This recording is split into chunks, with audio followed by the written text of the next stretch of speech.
You have for Rich? Bill? How many years is selected? As a selectman? That's correct.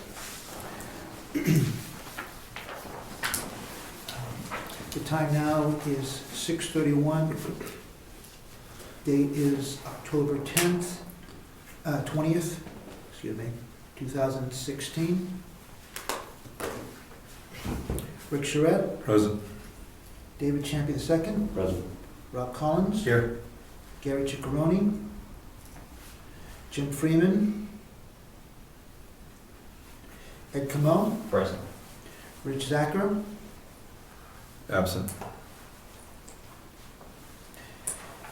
Dianne Smith. Here.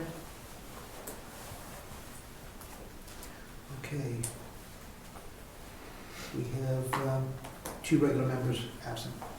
Thank you. Diane, would you set up an alternate? Would you be on the planning board tonight? Certainly.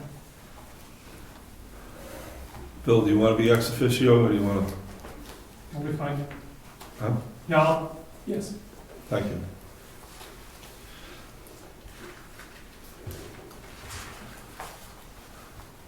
Public comments? Announcements and correspondence?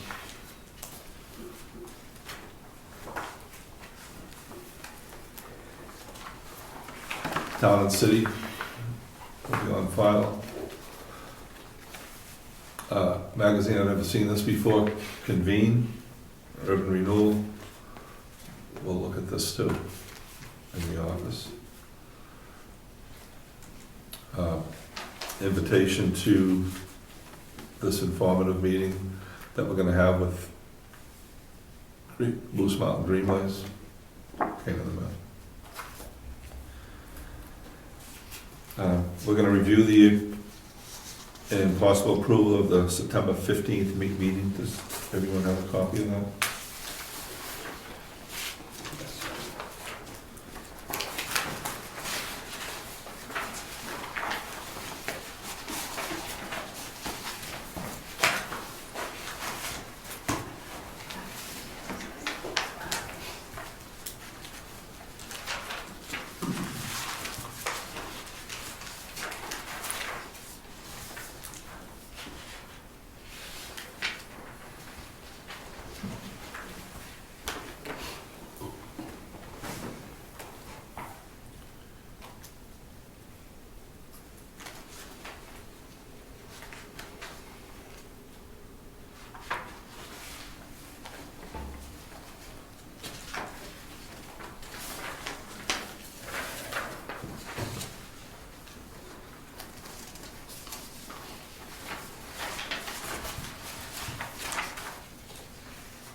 I have a motion to accept the meeting minutes.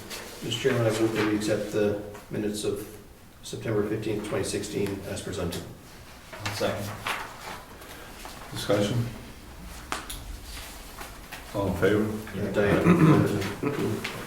I have one correction and then a couple of questions. On page 2, under Roman numeral 7, 4C, where it says replace, quote, of the lot of any abutter, end quote, with, quote, and any abutting lot, end quote. The latter quote should begin with the word of, not and. Did you see how that fits in the zoning? This was the suggested zoning, and my notes indicated that was my suggestion, and I see in what I picked up for the draft, the revised draft, that indeed that was what it was changed to. So the word of Okay. needs to replace the word and. And that was your wording suggestion, right? Yes, and So you would know.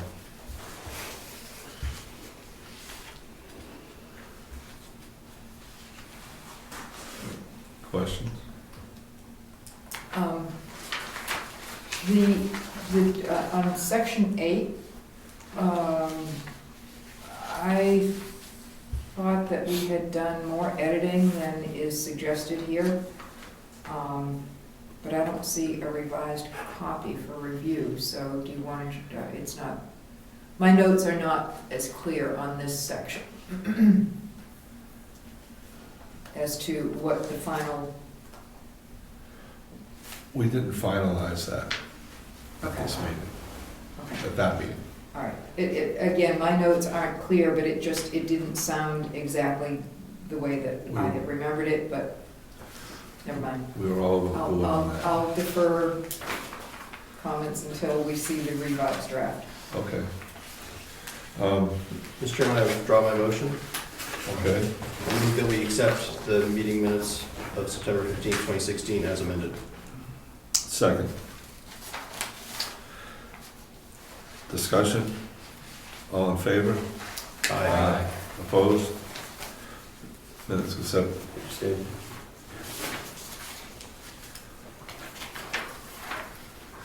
New business. Moose Mountain Regional Greenways is here to give a presentation. In our email discussion, we're going to keep it brief, time is limited. Sure.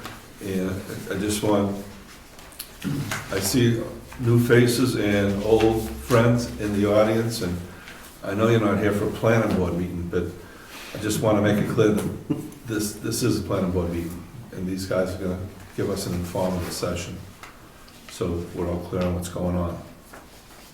You got it? How much time would you like us to stay within so we're sensitive to your agenda? Let's see how it goes. Okay, that's great. We don't anticipate taking much time, but Patty, do you want to do the introduction? Hi, everyone. Nice to be back here. It's such a beautiful space. I'm Patty Connaughton Burns, and I'm with Moose Mountains Regional Greenways. I'm the executive director. And as you know, we are a small land trust and a conservation organization. As part of our conservation goals, we are in the midst of putting together a regional conservation action plan. And we have hired Dan Sundquist of Greenfire GIS and Steve Whitman of Resilience Planning and Design. And Steve is here tonight, and he's going to tell you a bit more about the plan. Okay. All right? Thanks. So thanks for having us. Thanks for adding us to the agenda. We're just starting this process. Actually, this is one of the challenges of contacting municipal boards. The postcard you have there is for an event that we already held. Okay. So we did a kickoff forum to kind of start the conservation plan. We put it out to the public in all 7 towns. This map kind of shows this 7-town project area. It's also the same area that Moose Mountains Regional Greenways covers. The map also does show, in this case, Rochester for additional context. But we had the forum to kick off the process to kind of explain the work that Dan and I have been hired to do, which is in developing GIS maps and associated data for all the natural resources, for the existing conservation land, and to engage the public and decision makers, such as yourself. I'm going to put this on a chair. All right, make me sit down. It's safe to be. It's getting really comfortable. So what we did at the forum was kind of present the overall concept that the conservation plan will look at the possibility for future conservation, but also what other goals do people have in the region for recreation, agriculture, forestry, and what are the goals of the communities in their master plans. So our reason for being here tonight really is out of respect for the town of Brookfield. We're going to all of the towns. We want to meet with some of the local officials and give you a heads up that we're doing this process and engage you as kind of the start of a conversation. We'll be looking at your master plan. If you saw the handout that we sent ahead, there are a couple of questions that I can run through quickly with you now if we have time and just get some initial thoughts that you have, or we can follow up by email as well. But what we didn't want to do is be looking at maps of your town and reading your master plan and not be letting you know that this project was happening. So it was really about reaching out at the outset. Thanks. You're welcome. You're welcome. Because we're here with the planning board tonight, I guess my most burning question would just be the status of your existing master plan. Or do you have any updates in progress, or is it as we can find it today? We have plans to update You do? the, it's due. Okay, I think it's due in a couple of years, but we don't want to wait till the end to change things, so we've been trying to get to it this year. okay, Things pop up and more pressing get in the way, but, of course. but what is published is what we're looking at, Okay. and if we need changes, that's what we're gonna work on. Are there other plans or studies that have been done in Brookfield that we should be aware of, that we should look to? Natural resource inventories, transportation studies, anything that comes to mind?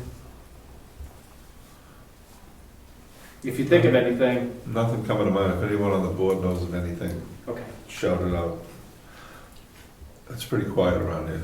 okay. Understood, absolutely. One of the other things we've been asking the other towns are just local clubs or organizations that are working on trail development, snowmobile clubs, ATV clubs, hiking clubs, anybody, because we want the conservation plan to also reflect people's plans for trail connections and other things as well. Is there anything? So, there's an active snowmobile club in the area, Okay, and I think their trails are all established. They're regular state corridors. right, So we don't have no plans to make new trails. okay, And the rail trail, yes, I believe, touches Brookfield at some point. Do you want to add on that, Bill? Significant part of it is in Brookfield, okay, and it's going to be completed, the trail part, that we plan to have completed for next year. So we have a big section open, maybe a mile open, and they're going to go another 2 miles toward Wolfboro. oh, great, So, on target for next year.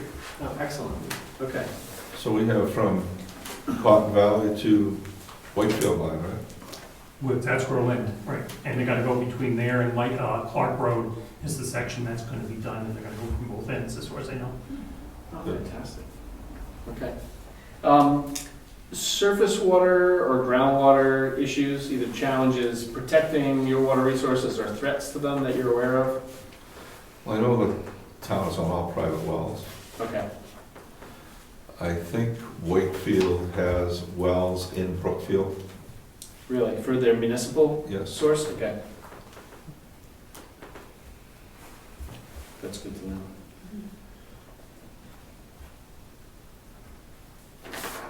How about the status of farming? Is there a good person that we can contact to talk about existing farms or farm-related issues in Brookfield?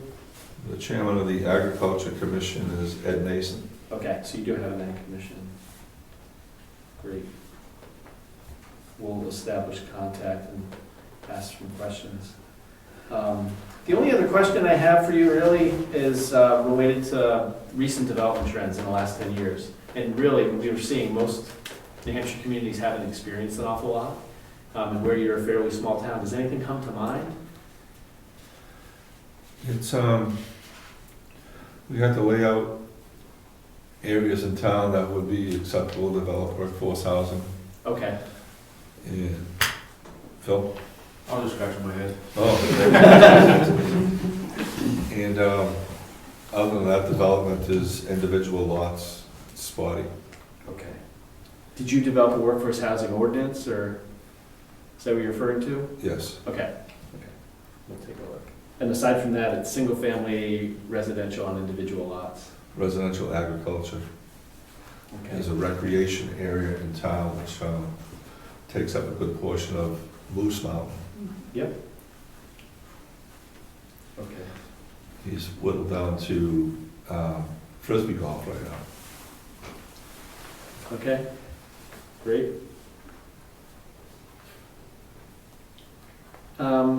With a little bit of an introduction that we gave, are there questions from the board about the conservation planning process, or I can give you a little sense of our timeline?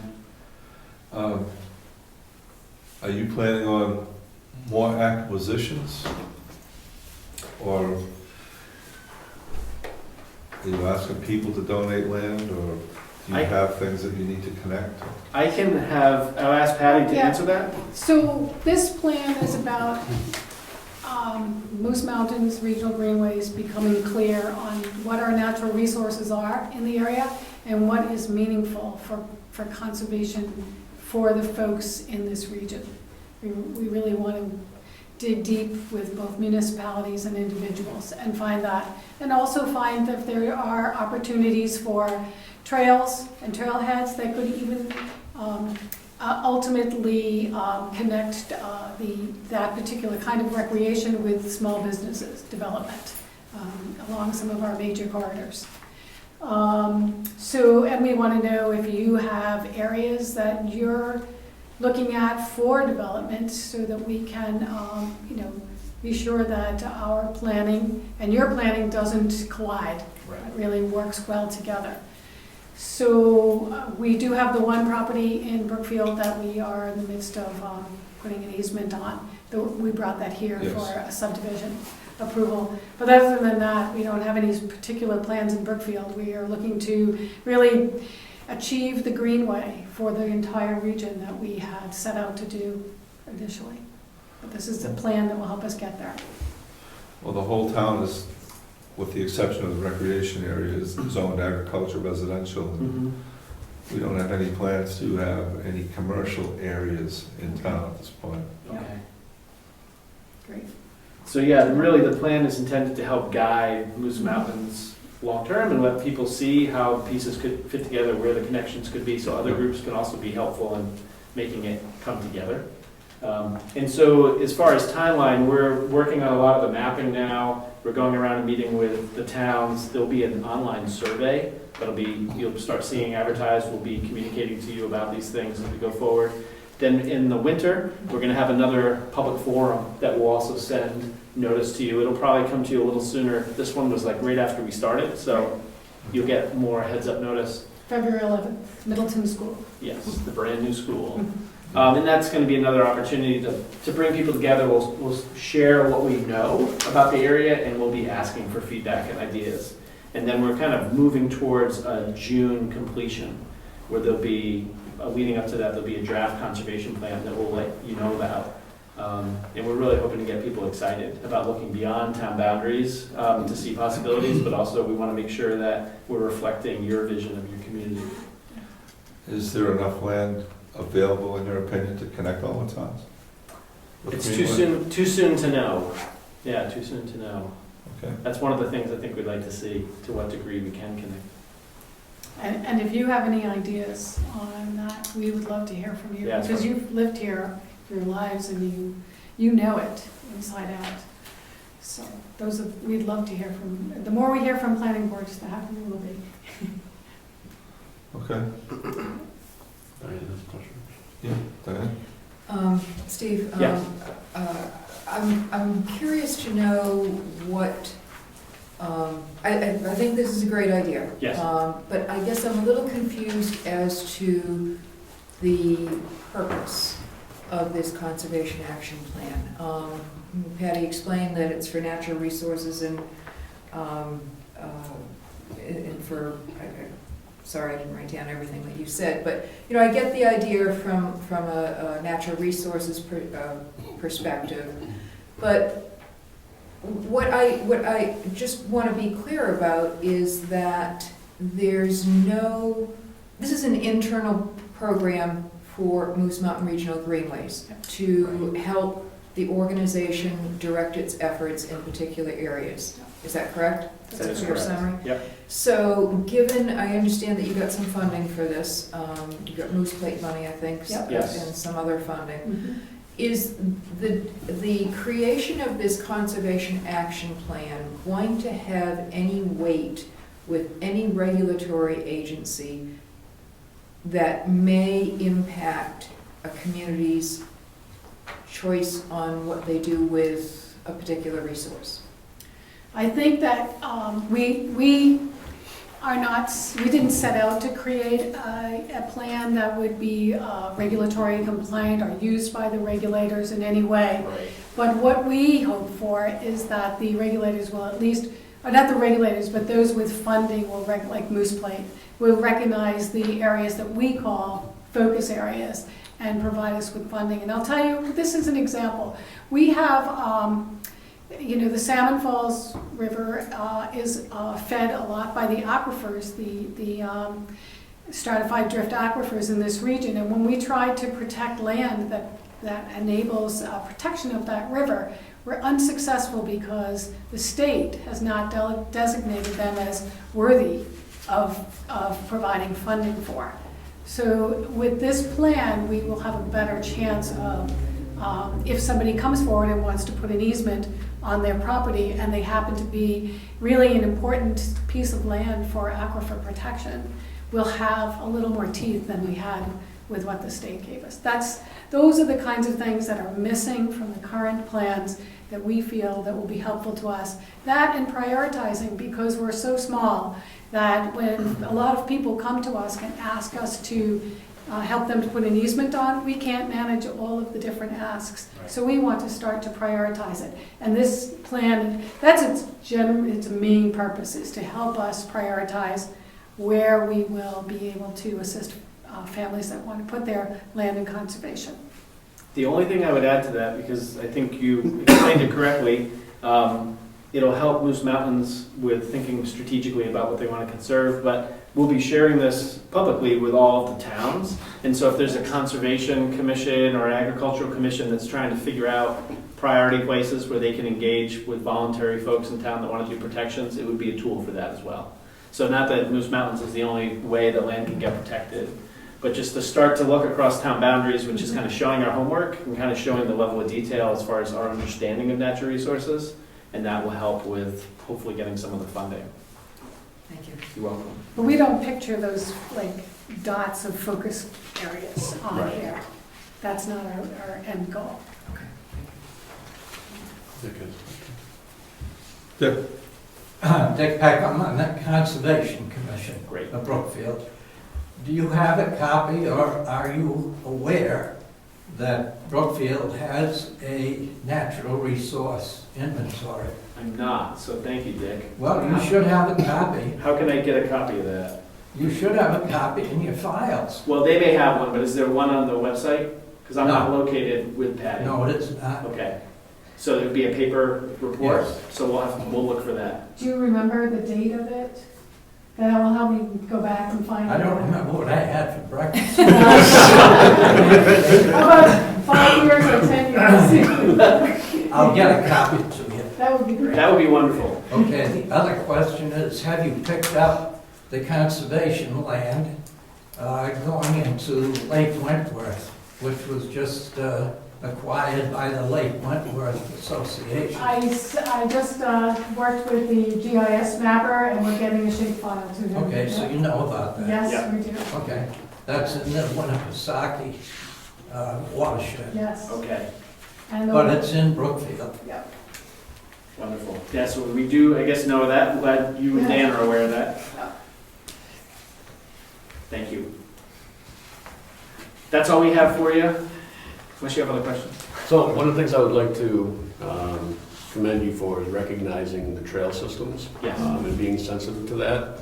Some of the feedback I've received from some of the people who have donated to Moose Mountain Recreation and Conservation in the earlier years, they've expressed their disappointment with trails that they've been on for years and be traveling down a trail and have a gate they no longer have access to. Okay. And one of the individuals that I know of is paraplegic, but he hunts from a four-wheeler.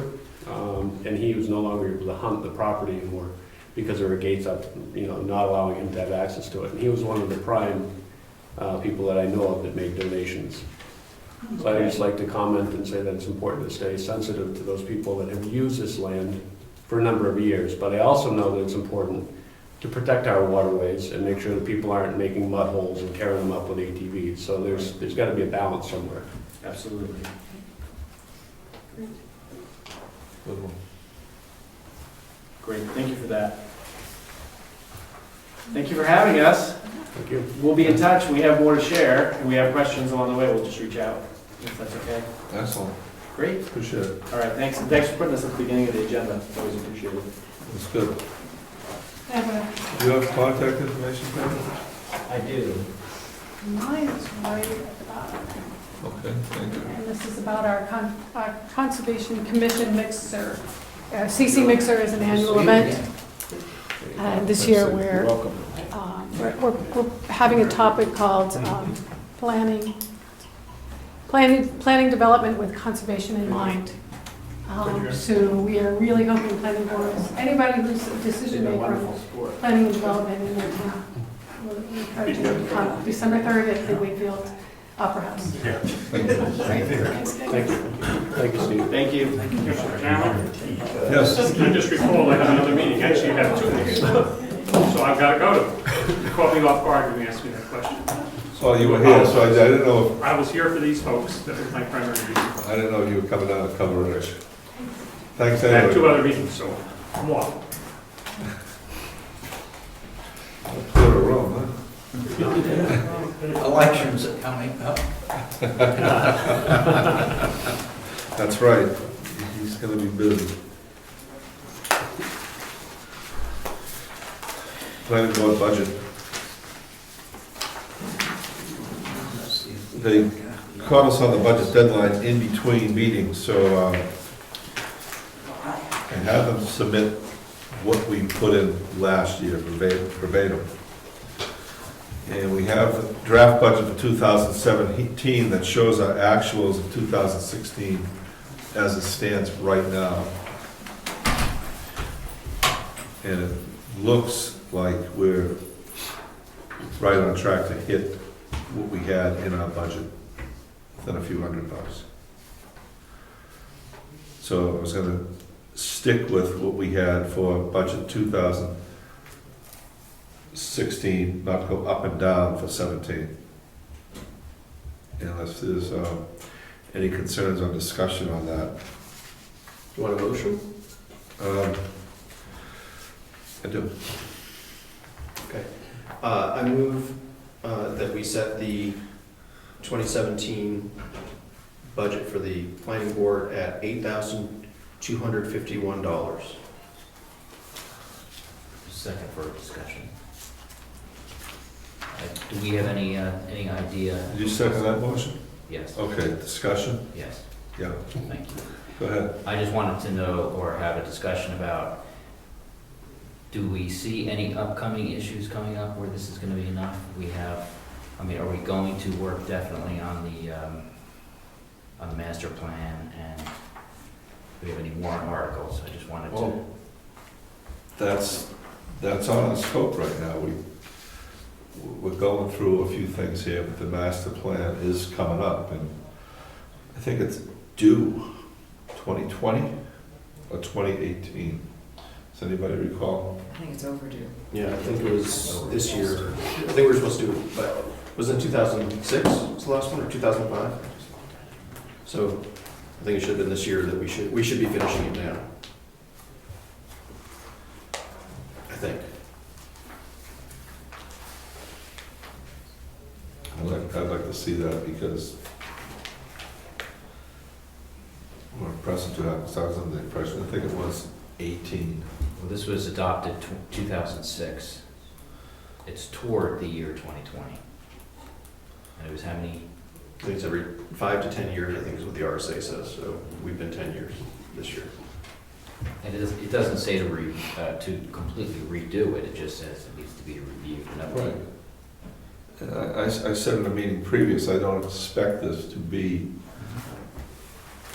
it's very important that the plan itself, it's not gonna be a big deal to update this. There's not too much going on in a town of 600-700 people. There's woods and farms. What about any warrant articles for upcoming changes? Is that going to be enough? We're projecting, we've been hitting this number pretty consistently every year. We're not going up on it, but some salaries went up, but other than that. That 8250, is that the number you have on that? 8251. And they have us in for 16,88301. So we picked up $50 someplace. But right now, to date, it's, I think it's a month over halfway. And we're into it for 4,213, not counting what was paid out this month. And we have warrant articles coming up. That takes newspaper notices and things happen, it brings up extra time. So I think we're pretty close. Diane? I would like to echo Ed's comments, maybe not echo them, but along the lines of the master plan preparation. I know that the the majority of folks believe that it's not going to be a big deal, it's not going to be a big project, and so why put any extra money in? But frankly, I think that there needs to be some recognition of an additional expense. It will be an additional activity. And if we're slammed with other activities, are we going to push it off for yet another year, or do we just add some additional time for either staffing or somebody to help with the process? I'm an advocate for having more of a outreach program that costs money for mailings and preparation and so forth and so on. And frankly, I would recommend that we add at least $500 to this budget for the purposes of the master plan preparation. If it's not used, then it doesn't get used. It's just in the budget. But if it's not in the budget and we need the money, then we're not going to spend any money at all, even if we think that we ultimately need to do that. So I would respectfully recommend that we add $500 to this for purposes of updating the master plan. Thank you. I just want to clarify, the master plan is a big deal for us. Maybe I chose the wrong words, but I think it's not going to be a ton of work. So if we get into a point where we really do get into it, and I could see that possibly happening, if we need $500, we can get it at that point. I don't want to see our budget go up for the town just in case. Have the taxpayers throw in for extra money in our budget just in case. I'd rather go to the selectmen and say, hey, we're stuck. We need $500, we need $1,000. And we have an argument then. If perchance they said no, I said, well, we're right in the middle of this and it doesn't get happening without it. So I got no problem going for funds if something arises. But we can't base our budget on a possibility of something. I don't want to do that. I don't think that's responsible. Any other discussion on that, David? So forgive me for an analogy that I'm going to use, but to me, this is like looking at my speedometer driving down a road and not really knowing what the speed limit is.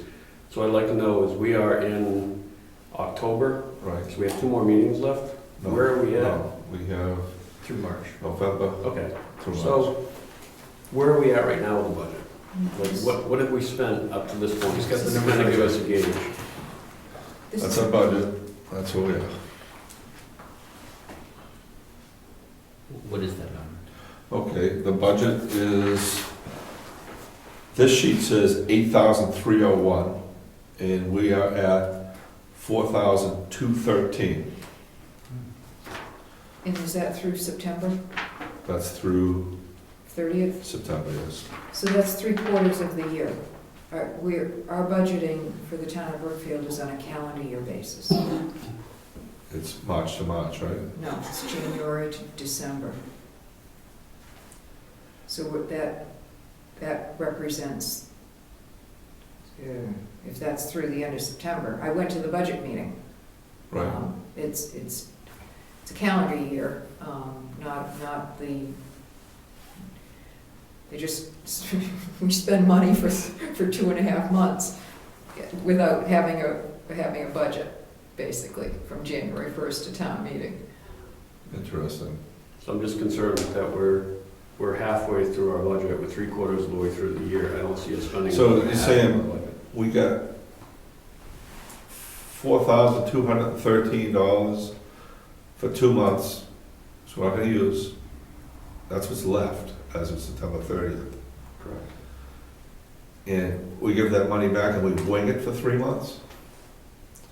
Where does the money come from? What do you mean, we give the money back? Well, if the budget is January to January, come December, the year is over, how do we run January, February, March? Based on well, I don't know how to answer that question, sorry. It's a proposed budget that is prepared for the voters, and that preparation is completed sometime in January, but, yeah, it's kind of an odd system, but, So let's,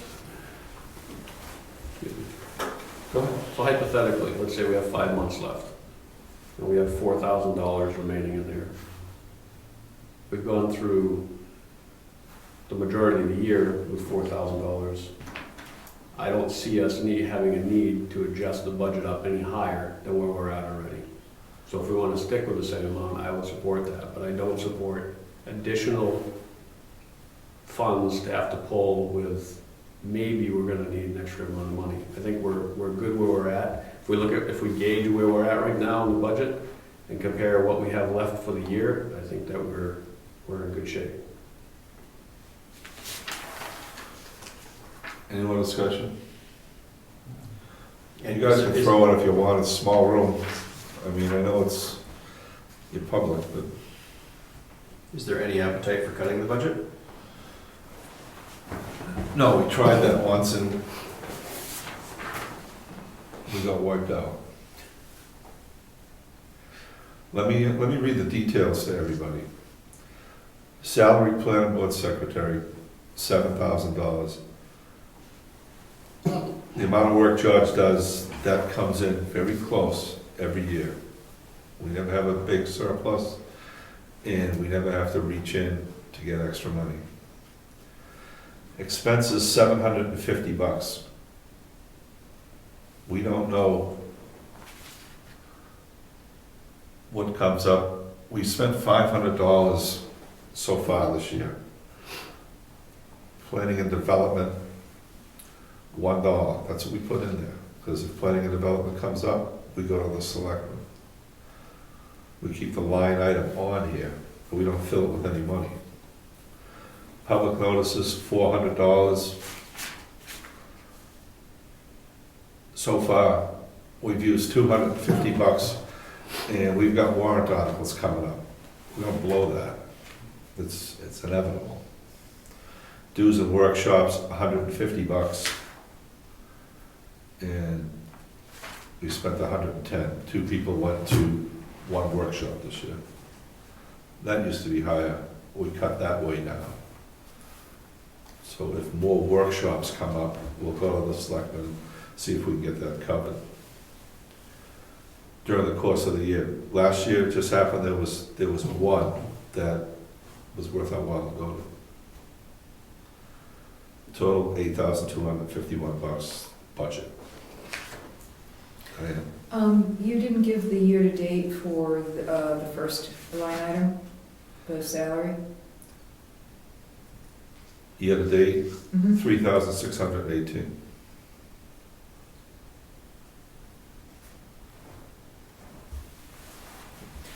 And who gave you those numbers?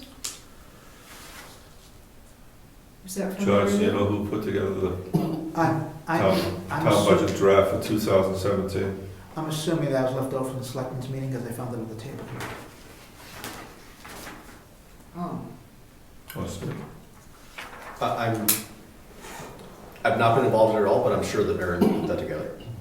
Right, she's the person who got and the is numbers. there an as-of date? Because she, September 30th, Okay. 2016. okay, thank you. Any more discussion? All in favor of keeping the budget the same, $8,251? Aye. Aye. Aye. Opposed? Me. Motion carries. Thank you.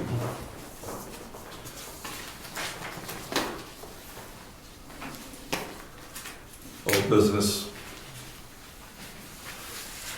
Proposed changes to Article 4, 1A, 1B of the zoning ordinance. Recall where we left off on that? You should have page notes on this. Yes.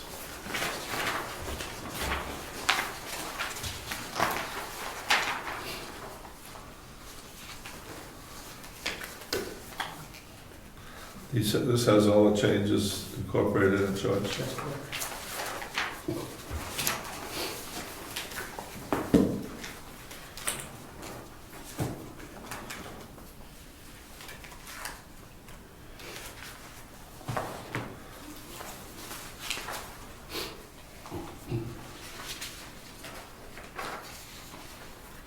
So the only change is the capitals on the bottom.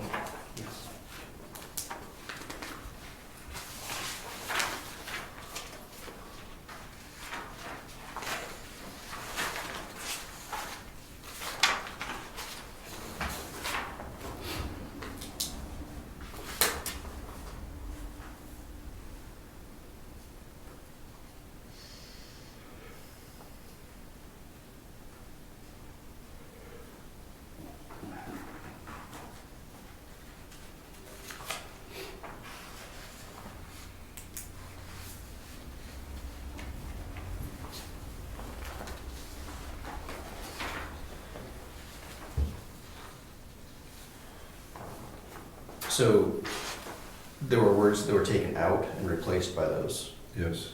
And so the words that were taken out, so the sentence currently reads, however, in no event may additional structures or additions to existing structures jeopardize the ingress and egress of the lot, the septic system and well of the lot, or the lot of any abutter.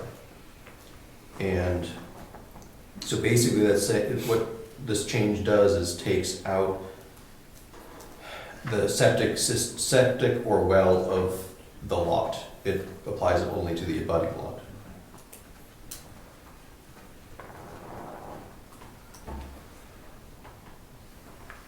What happened with the lot? Isn't that supposed to be in there too? So just to back up, the issue is that we've got people using the current wording to get variances from the ZBA Right. based on an existing well or an existing septic to allow them to basically rebuild a shack into a nice house closer to the lake Right. than our zoning would allow otherwise. And so basically this is to make it so that the ZBA can consider as a totality their project and say, well, you know, you're gonna build a $500,000 house, you can move your septic and make it's not a hardship to not move the septic. Right. So using the septic or the well as a hardship to get closer to the water, for example, Right. and then go ahead and replace it anyway. Right, so we're keeping, the idea I think is that we're keeping the protection of the abutters, but taking away an excuse, an automatic hardship. Right, the ZBA could still decide that the project, that they will allow a variance Right. and allow them to violate one of the setbacks rather than rip out their septic or their well. But as it stands now, the ZBA sort of looks at this and says, yeah, it's an automatic. Okay. Does this, in your opinion, satisfy the goal, this wording?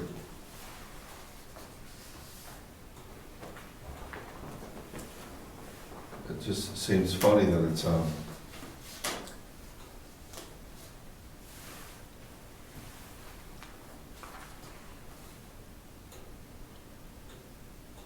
I think I'd remove a couple commas, but I think aside from the punctuation, I think it probably does.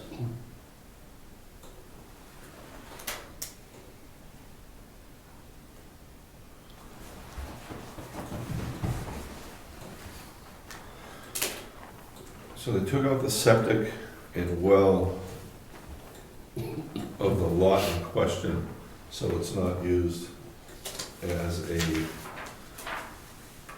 hardship to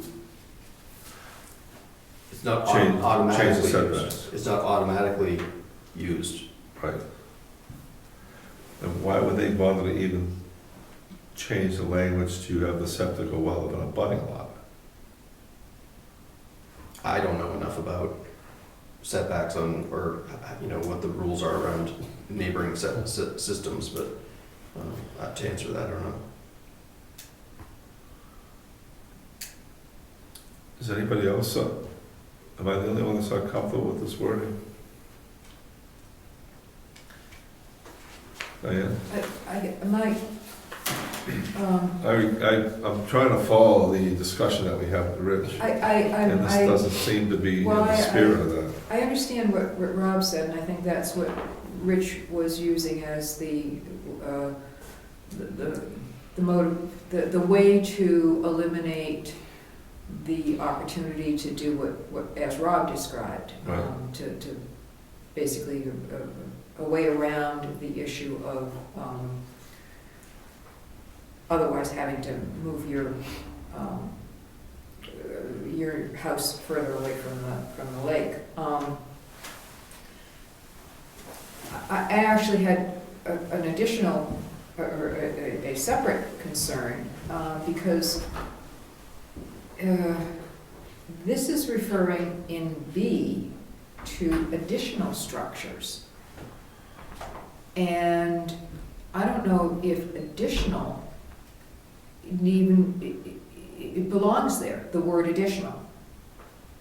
It's in the first and the second sentence in B, 1B. And I'm wondering if that, I guess I'm now wondering if that belongs there or not. B as in its entirety? No, just the word additional that is noted there twice. And So are you suggesting perhaps, like, above that, the phrases that are used are additional structures, alterations, or structures of any kind, or something like that, or Yeah. above, so that's an A, and then above, in just under 1, it's certain changes, alterations, additions, and new accessory buildings? So are you suggesting maybe pull some additional kinds of things in there as opposed to just additional structures? or just Perhaps it would be the, just say it started with structures, just eliminate the word additional. Why add more words when deleting one does the same thing? I'm just, okay. Because an addition would fall into that as well, so. Right.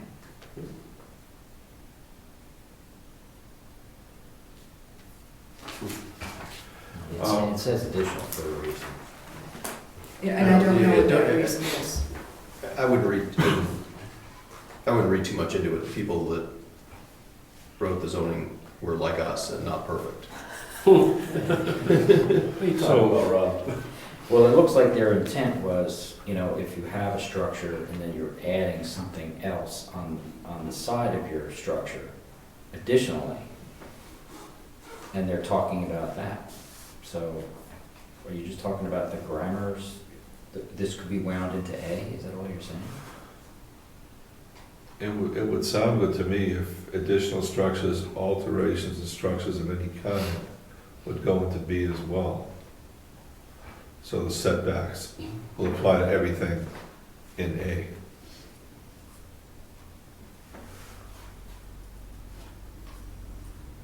could possibly streamline it even more, you know, like Diane was saying, you know, get rid of additional. I think we'd probably just say something to the effect of setbacks shall be as restrictive as possible, as that first sentence in B. So don't refer again to a additional structure, don't refer to structure of any kind. Yeah, this is about setbacks, Yeah. right? And, Right. you know, no matter what part of the project it is, you know, Setbacks will be as restrictive as possible. yeah.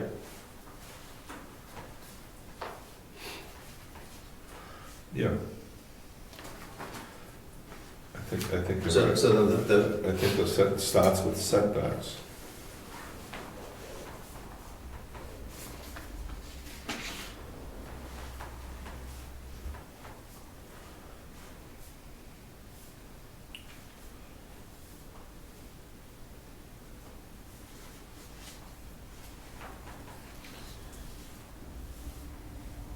Rob, are you suggesting combining A and B? I think we could, I'm not suggesting that, I mean, A seems to be talking about,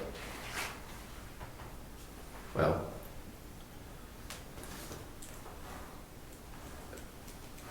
I don't know, what does A even say? Frontage setback of the existing structure, if less than 50 feet, will be the limit of any additional structures, alterations, or structures of any kind. So that basically means you can't You can't get closer.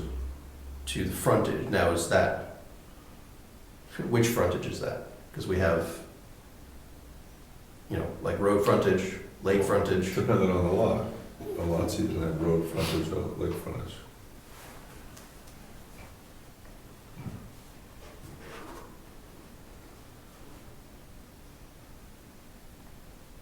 We can add that. Road and lake frontage. I think we define Yeah, it's defined. frontage Right. broadly, right? Yes. Yes. So we don't want to be redundant, correct? So frontage, it's definition Z, that part of the lot or lot line abutting a road or body of water. Okay. So basically, So A, it's defined. if you were against the lake, or against a stream, or against a road, you can't get closer Right. with your project. Yep. And B is saying some of the other setbacks maybe can, or even the frontage setback should be as restrictive as possible, but not mess with your neighbor.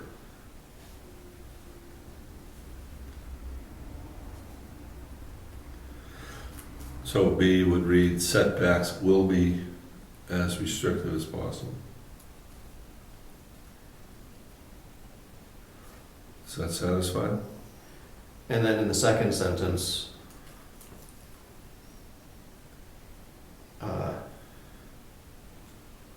I would get rid of the last two commas. So however, comma, in no event may additional structures or additions to existing structures, no comma, jeopardize the ingress and egress of the lot, no comma, or the septic system and well of any abutting lot, period. I think we're missing a period there as well. Diane, is that better grammar? Or- Well, I'm sorry, I wasn't paying attention. I was thinking about the word additional again and whether or not additional structures or additions.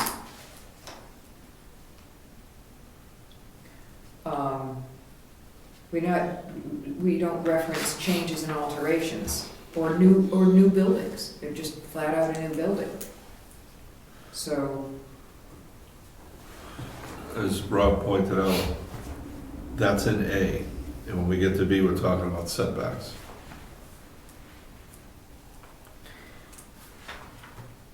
okay, but somebody who takes a camp and tears it down and builds a brand new house on the same, or wants to, on the same footprint. Well, then I guess it's not, I think they're allowed to do that. okay.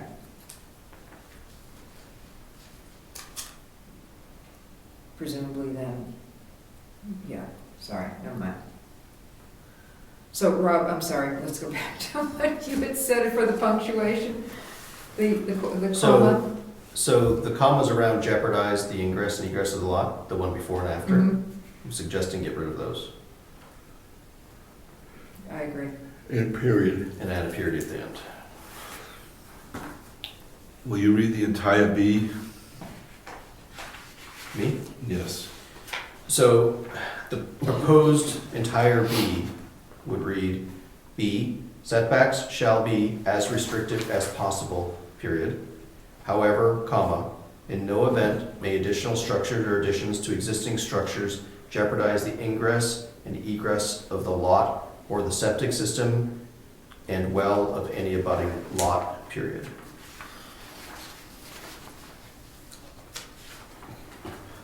I like that. I think it fits. What about the and, septic system and well? Should that be septic system or well? No, it should be both. Well, what if it impinges only on the septic system, but not the well? Then it would meet the setback, right? Then it doesn't meet the standard. It only has to not work for one. Doesn't have to. Shall not, so shall, no matter, jeopardize, may not jeopardize the septic system and well. Okay. Like we're saying ingress and egress. But I don't understand why we say both. Yeah. It's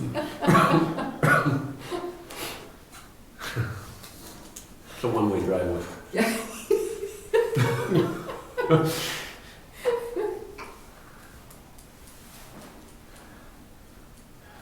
It's,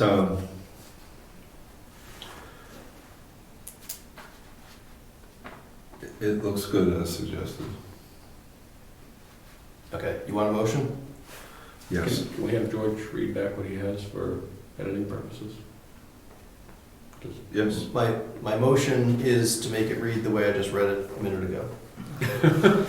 B, setbacks shall be as restrictive as possible, period. However, comma, in no event may additional structures or additions to existing structures jeopardize the ingress and egress of the lot or the septic system and well of any abutting lot, period. I have that. Okay. Thank you. That's a motion. Second. Ooh. Discussion? All in favor? Aye. Opposed? Read back that motion again. I move that we change Article 4, Item 1, Sub-Item B to read, B, setbacks shall be as restrictive as possible, period. However, comma, in no event may additional structures or additions to existing structures jeopardize the ingress and egress of the lot or the septic system and well of any abutting lot, period. Okay? Motion carries. So George has to do the editing he can and show this to us next time? Or does it go right now? Well, this is zoning ordinance, so this would go, once we decide that we are happy with it, we would do a public hearing and then deliberate on it and decide whether to put it on as a warrant article. Okay. Right, so this has to go through that whole process. All right. But we still have time. We're getting close on this one, you know. This one, at least we're not gonna be rushed on, I hope. Does this need legal review or? It will at some point, yeah. You have this prepared for us for next time? Yes. Thank you.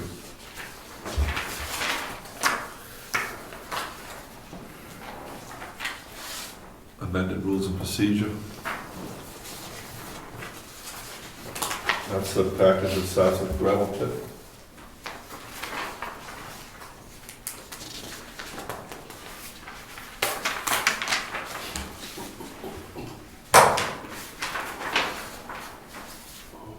Mr. Chairman, if you Yes. want, I can review this if you want.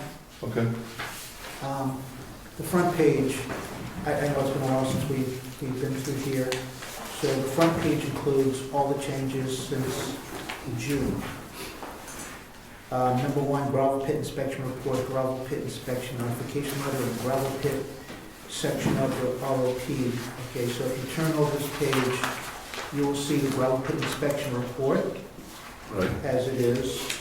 The next page will be Appendix X, which is the gravel pit inspection notification letter. And after that is the gravel pit section of the ROP, rule of procedure, which is, we added that as number 20. So number 20, those are the changes that we have instituted. Next, where it says number 2 on the front page, change the word 2 to 3 in section 13.1 of the rules of procedure. And so on the next page, where it says public notice 13.1, you will see that the word 3 and the number 3 has been put there. Town website. I'm sorry? So number 3, before public places. Yes. Okay. Yes.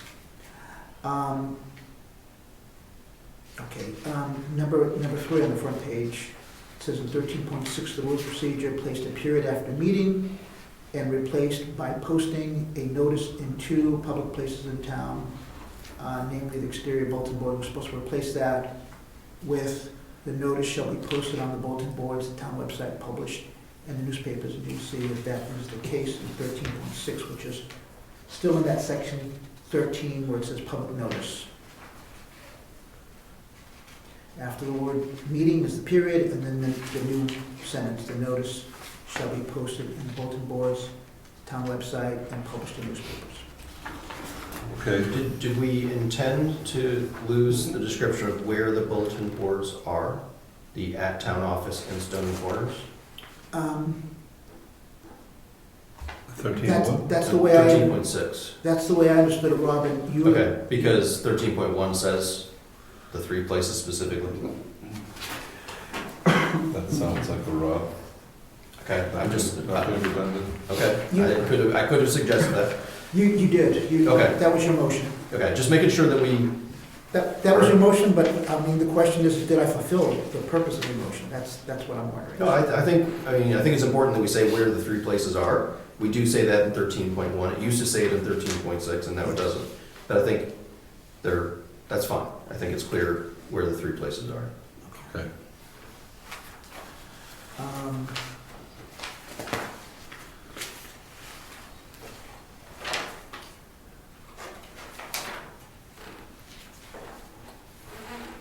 Okay,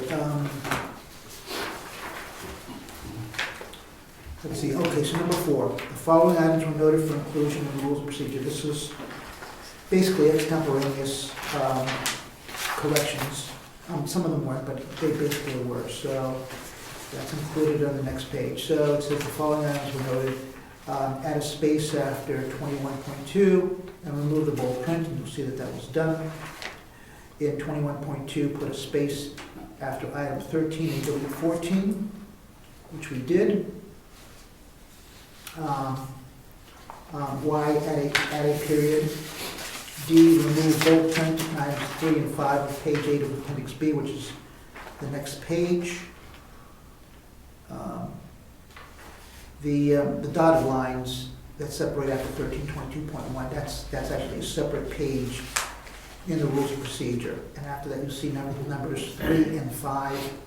Obviously, I edited this out. I didn't put the whole thing in there to save on paper. And you'll see there's no bold print in 3 and 5. In Appendix X, center the title. Okay, so that's actually the first page. I didn't do that again, but excuse me, the second page. All right. What happened was, it says Brookfield Planning Board, it was a little bit offset because of the PDF that shows the Brookfield seal there was to the left, so what I did was I centered it right above it so it would no longer do that. Extend lines on the bottom of Appendix Y. So again, that's the second page, on the other side of this page. And the lines are extended as far as it can go. I think I'm missing something. Appendix Y. Why is Yeah. this, Before. Oh, Wait, why is it Yes, before? that's Okay, why. got it. Okay, got it. Yeah, if I'm going too fast, please correct me. On page 7, 8.1.1, replace second Monday with third Thursday, and you'll find that on the last page at the bottom, where it says public notice, bold print, and then 13.1, it says change 2 to 3. Okay, the motion, Well, we already reviewed 13.1 previously, right? on, on the Right. third piece of paper in this packet. Right, and this is a different change, that's all. Oh, I see. One of the changes was for the words and the others for the numerals? That's correct. Okay, got it. So, George, I noticed that on the page that, the pages aren't over here, but it starts with amendments, section 21. You have 21.1 there. I didn't see it, that there was a change listed, and then I also noticed that there's a random, B. the word B is It's, sort of misplaced. it's not like that in the original document. It's- Okay. It's what happened when because I had to readjust in order for it to fit on here. So it's Okay. not, but I will make sure that it's not like that, but like the original document was not. Okay, One of the things I did take the liberty to do also, I'm glad you pointed out, was where it says 21.1 under 21. Okay, we had changed the numbering because of adding gravel pits 20. Previously, 20 was something else, and so it changed the documentation numbers, so I took the liberty of changing those under 21. Under 21, it actually said 20.1 and 20.2. So obviously, in order for it to conform with amendments 21, it should read underneath there 21.1 and 21.2 instead of 20.1. And excuse me for being too technical, I apologize for that. Very good. And the reason I didn't print out the whole rules of procedure was because of all these changes, and figured there was something I probably missed, so. Motion to accept as revised. so, Need a second for discussion. are you asking for a motion or are you making a motion? I was asking, but, you know. Okay, I thought you were asking. I'll make it, Well, I was gonna, can I ask a question before you make the motion? yes. Okay. So we had already voted on all these changes previously, Correct. but we hadn't seen them made. And we sort of still haven't seen them made because they've been cut and pasted together here. But so I think our rules of procedure say that we have to have it in front of us some number of days before we can vote to actually change the rules of procedure. So I guess my question is, do we feel like we had them in front of us last meeting? Because I'm not sure if we made any changes last meeting or not. And therefore, we can accept these changes as the rules of procedure, new version of the rules of procedure, or are you looking for approval to say, yeah, this looks like it's the right thing, let's spend the money to print That's, rules of Yes. procedure, and then we can review that and accept it next time? the motion is to accept the changes as we see here.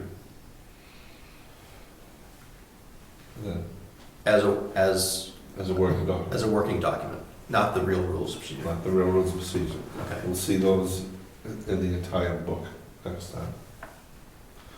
And then we can accept it. Okay. I think that's cool. Should I say it again? Was that a motion? Yeah. Okay, second. Discussion. In favor? Aye. Aye. Opposed? Motion carries. So next time we'll see this in the rules of procedure where it's gonna live. Okay, so you want me to make copies of the rules of procedure, hand them out? Should I? Yep. Therefore, should I have the town clerk sign it first, or should I wait until after the fact? I think we have to review it in the full document, make sure that everyone's happy with it. And then, so we then approve it, get Virginia to sign it, That and goes I all guess over. you either print the whole thing again or just replace I'll replace that one page, signature page, yes. right, with you have to add the one more line for the date of the change, and, Yes, right, so, And then the change goes on the website, right? yes. These are out there. yes, should be. Would it be acceptable to have that emailed to us when it's completed, so we can Sure, look at it before we get here also? Okay, sure, like that. Will you do that, George? yes. If George were to get it to us soon enough and everyone felt comfortable with it, we could, I think, if he emailed it to us 5 days or 10 days or whatever it was before the next meeting, and everyone felt comfortable that that was enough notice of what was proposed, I think we could accept it next meeting, rather than having to wait till the following meeting to actually accept it, if that worked out with George's time and there were no further changes that we needed to make. All right, yep, that'll help expedite it. So we'll see it then, Bill. We'll be ready for next time. And don't deliberate about any changes. Right. Thank you. I know you know that. It's rules of procedure. You still can't deliver it on email. Accessory dwelling units. You want to have a discussion on that? Yes. David and Diane, you ready? Take it away. Do you want to lead with the changes? Do you want me to lead with changes? Go right ahead. Okay. Forgive me because I've been out of meetings for the last couple of meetings. So it's review time for me as well on this. So what we did is we looked at our existing zoning for accessory dwelling units and compared them with the changes on SB 146. And you have a document in front of you that has, unfortunately it's not in color, but I can explain to you what we went through here and did. We reviewed the existing zoning and put in what we would suggest the zoning should say to be in line with SB 146. I'm trying to remember, we were talking about the red text versus the blue text. Right, the red text was the new text which doesn't show up obviously in the black and white. So I have my color copy. It should have come through in the PDF that I sent you all as color. Are you talking about this one? Yes. Yes, well, I'm talking about the color version of it, but. So in the black and white, you'll see that there are lighter shades for what otherwise would have been color had it been done on a color printer. Right. And I think, David, you have your color I copy. do. So David and I can help with what is the new text that, and what is, so what I did in not red that was in blue were things that were worthy of discussion. And in the right-hand column, I had it in blue if it was, and explained what we should discuss, what might be discussed relative to that particular item. So, Just call out the color when you come to it. okay. We'll know it's one or the other color because it's gray. Right, exactly. Okay.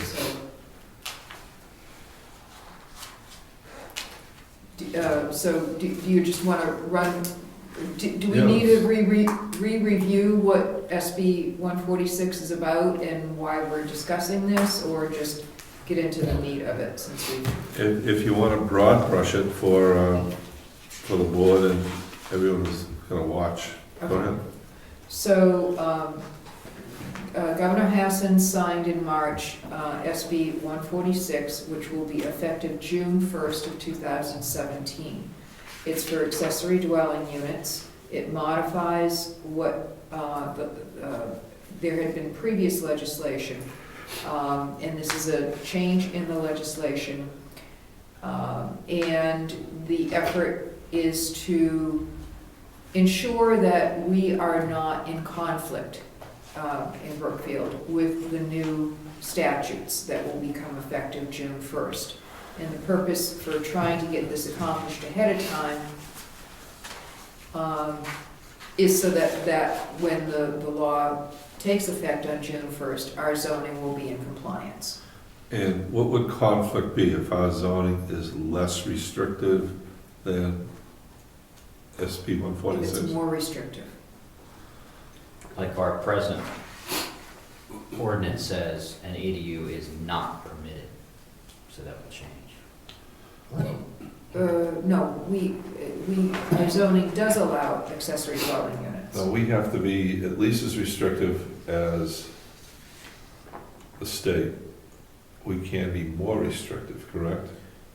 The issue is that the law that was passed puts certain restrictions on what our zoning can say. So for example, under Roman numeral 7, it says that the size may not be restricted to less than 750 square feet, right? So we can't, there are certain parts of the RSA that constrain what we can do as far as our zoning limitations. So they wanted to make, the legislature wanted to make sure that we didn't go too far in restricting them. Okay. And so we may violate some of those. And if we do, we ought to change our zoning to conform to what the state says are the minimums or maximum amounts that we can restrict them or something. Okay. So, on zoning ordinances in general,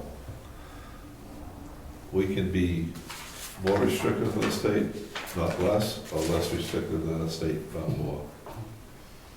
The state can say that we need a 50-foot setback. We can say that somebody needs a 75-foot setback. We can't say, oh, the state says 50 feet, but we're going to allow somebody to build 25 feet from the road, right? So I don't know if that's more restrictive or less restrictive, but basically, it depends on how the RSA is written. Like these ones, a lot of these sections start with a municipal regulation, cannot do this, right? Or must, meet these standards. So there are parts of this that are restricting what our zoning can say specifically.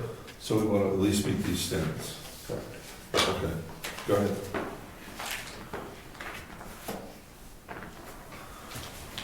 Maybe you want to leave? I'm sorry? You want to keep going? So the first one, may as well just start with, I'm sorry, let me just make one other comment. The information that George passes out to the board through email,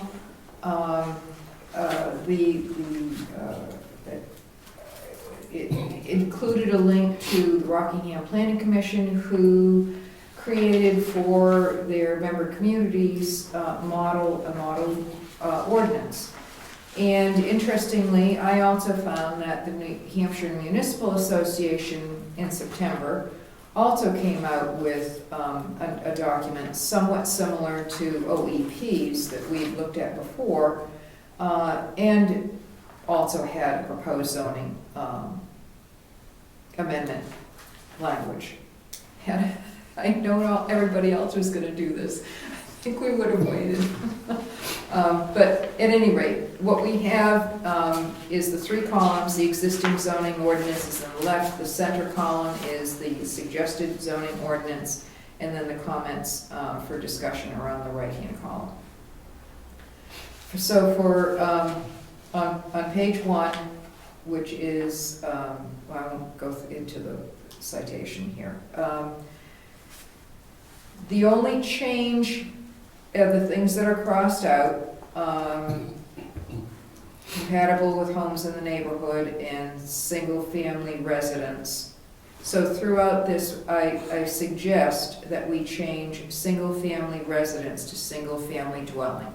Single-family dwelling is the phraseology that is in the in SB 146. So it's simply changing that, the way that that's described. We do use dwelling quite a bit in our zoning, so it's not like we're consistent Right. in our existing zoning.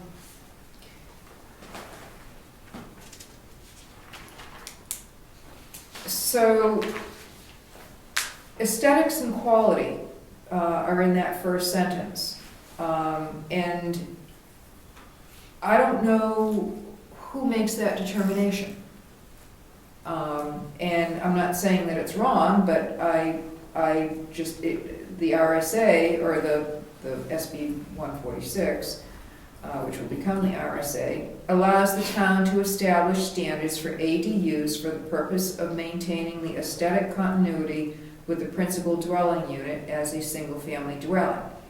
So, do we identify what those standards are, so that somebody who wants to create an ADU will know what maintaining aesthetics and quality are, or not?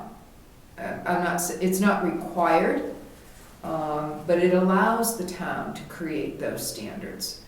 So, I mean, we can move on and not dwell on this. That's well, we can talk about it sort of thing.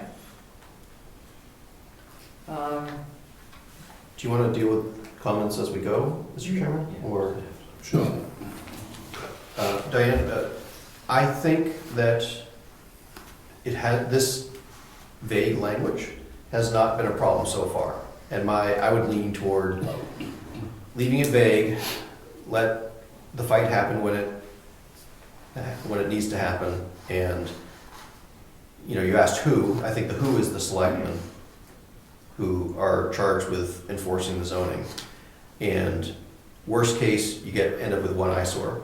And then if people feel motivated enough, they'll try to figure out how to document aesthetics, which I don't think you can, but I don't know. I feel comfortable with leaving it vague. I would leave the compatible with homes in the neighborhood in there, because that gives the selectmen ammunition to say, hey, the zoning says you ought to look like the other houses. And then the argument isn't just purely subjective. Then it can be a little bit more objective to say, hey, this is what our town looks like. And, I don't know what somebody would come up with, but, your monstrosity does not fit with, it doesn't look like the rest of them. Even if it's quality and aesthetic, it doesn't fit with, it doesn't look like any of the houses in town. It gives them a little bit of ammunition to say that. That's restrictive zoning though, isn't it? I don't know, it's totally up to, Did you see Ed's plans for his accessory dwelling? My accessory dwelling unit may look like a spacecraft now. I thought you were It's not chicken gonna be coop. compatible. I thought your chicken coop was going to look like a spacecraft. We haven't decided yet. Anyway, I think, the two sides of it are, one is that I don't think we can really, without spending a lot of time and writing 30 pages of what is allowed, I don't think any of us want to live in a town that does that. On the flip side, you could have some selectmen that, don't allow somebody to do something that's reasonable on their own property, right? So It just sounds like restrictive covenants or something like that type of language. Does it actually have to be in there at all? Is it residential aesthetics and quality? does not have to be there, I don't think. I don't think that we have I'm not sure that we have, pretty sure we don't have any such restriction on a dwelling, right? So, and this is part of the preamble, I'm not sure that how enforceable it would be anyway. It's, it's sort of setting up what we're doing, but I don't know. I don't feel that strong. I don't think we should, I feel strongly we shouldn't try to define it. If we want to strike it entirely, I'd be okay with that as well. I would rather, in my opinion, I'd rather strike it than define it. Yeah. Unless there's another way of saying it so it doesn't sound restrictive. If you have a house that's, clapboard side and you want to add an accessory dwelling unit that may look like I think the way that I read this, it says, to address homeowner needs while maintaining single-family residential aesthetics and quality compatible with homes in the neighborhood. So this is why we're gonna have the following stuff, right? That you can only have one accessory, not more than one ADU, and it's contained within single-family residence, right? So it's like, here's the justification for why we're gonna put these limits on you. It has to be in the home, and you can only have one of them. I don't think you need the justification. You can just say you can only have one of them and it has to be in the home. So I'm not sure that preamble really makes a whole lot of difference. I don't think it's something that the selectmen are going to enforce. I think it's justification for why we're having some restrictions.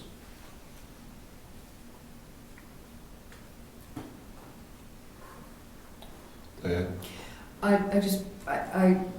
I'm not, as we looked through this, we looked at it from not our personal perspectives, but from the perspective of what is challengeable, okay? And so, with regard to the crossing out of the phrase compatible with homes in the neighborhood, the reason that was crossed out, it's in the notes in the center of the column, is that it does require, SB 146 does require that the town regulations applicable to single-family dwellings apply to the combined single-family dwelling and the ADU. So my question then would, playing devil's advocate here, does anybody who's building a home have to have their home compatible with the other homes in the neighborhood? Or can they build something that looks like a starship?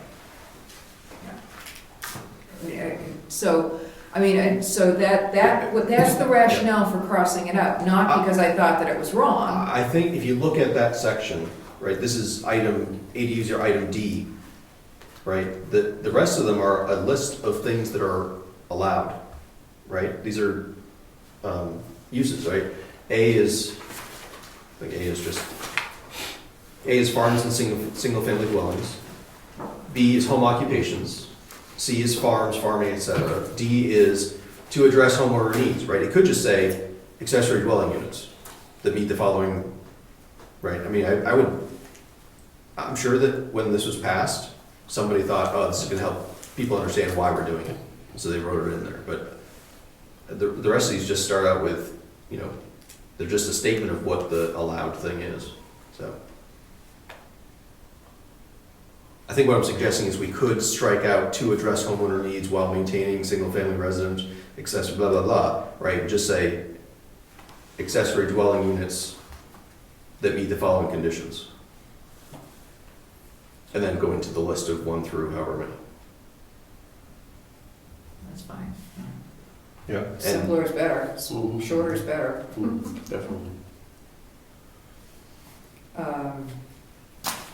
Okay, so, well, let me ask a question before I make a comment, or recap. We're not, several of the draft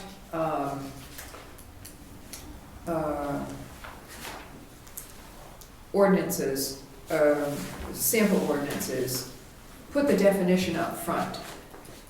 And David and I came up with, it haven't a definition, but we thought that it would go in our appendix, I can't remember what basically not the appendix, but the Definitions section of the zoning ordinance. We could just start with the definition, or to make it clear. I think that elsewhere we've put them in the back. I think that I would be fine with just continuing with that. So, to recap how 2A1D should read then, per your comment, Rob?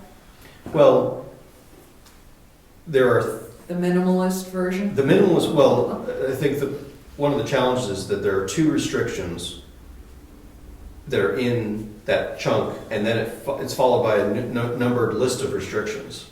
Right? The two restrictions that are there are not more than one, and it's contained, and it's not detached, right? It's an attached accessory dwelling unit. Mhm. I think the minimalist version would be something that said accessory dwelling units that meet the following conditions. And then 1 would be not more than 1. 2 would be within the single-family residence. 3 would be whatever, just then continue with the list. Right? Put all the restrictions in the list rather than have some buried in the text.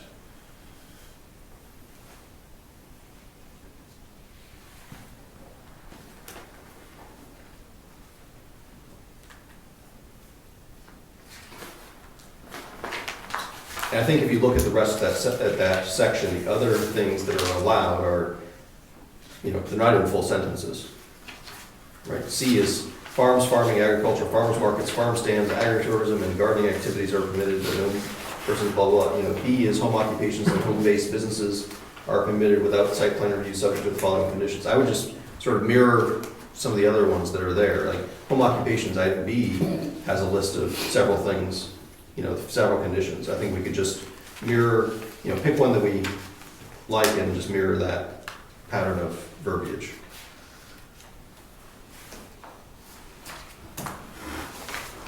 Okay. Well, that makes it simple and consistent. Consistency helps simple minds like mine.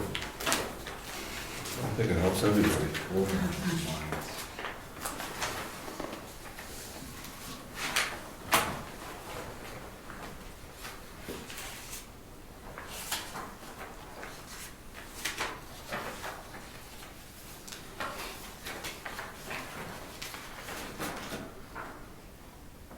So I guess my question that I have is, as a planning board, are we concerned about accessory dwelling units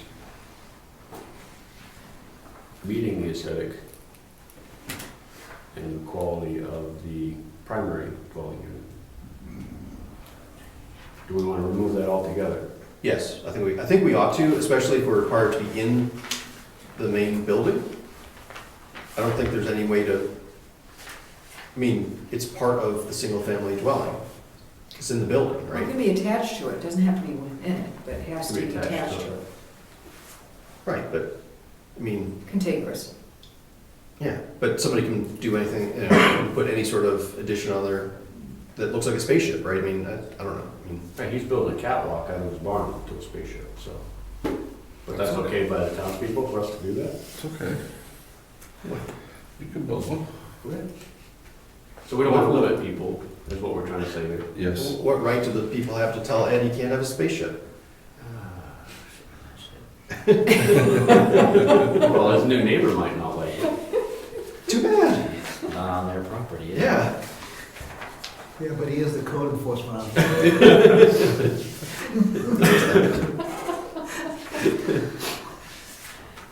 Find out.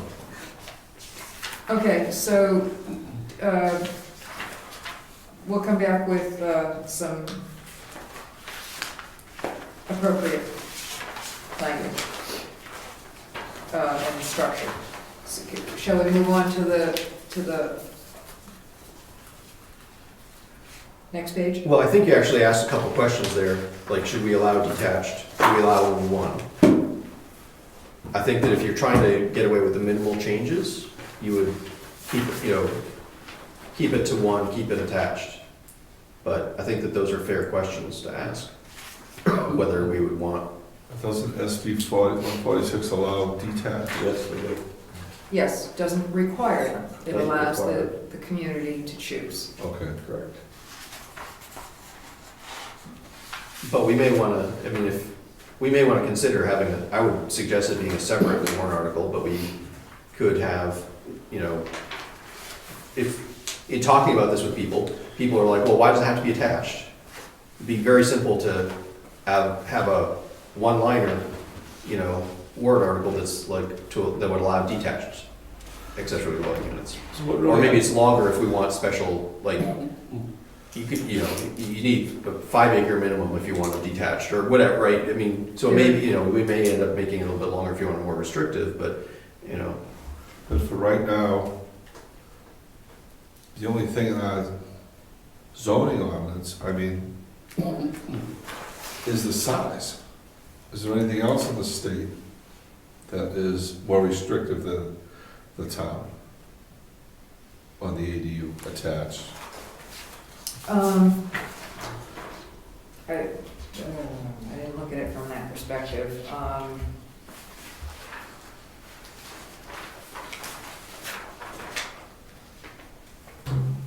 Well, the size actually is fine. I mean, well, one of the size items is fine, the way that it is.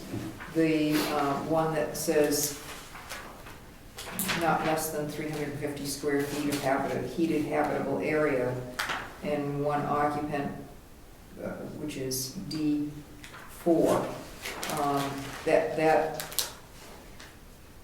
I don't think would fly under this. So I'm not sure what, as Robin suggested, I'm not sure what we mean by restrictive. I mean, maybe in conflict might be a better way to look at it. So, It would be helpful to me if we could maybe step through this and maybe circle back to some of these other questions. I don't know, I mean, you guys put a lot, you guys could put a lot of work into this. I'd like to understand what you came up with. Maybe if we go through the whole thing with no questions, Yeah. well, then an insight into the work that was already put into this by Fair enough. David and Diane. Fair enough. I'll keep my mouth shut. I'll try at least. okay, so D1 on top of page 2. What is crossed out in the center block here is an ADU, which is the entire current language. An ADU is not permitted in any SFR in which the owner of record does not maintain his principal residence.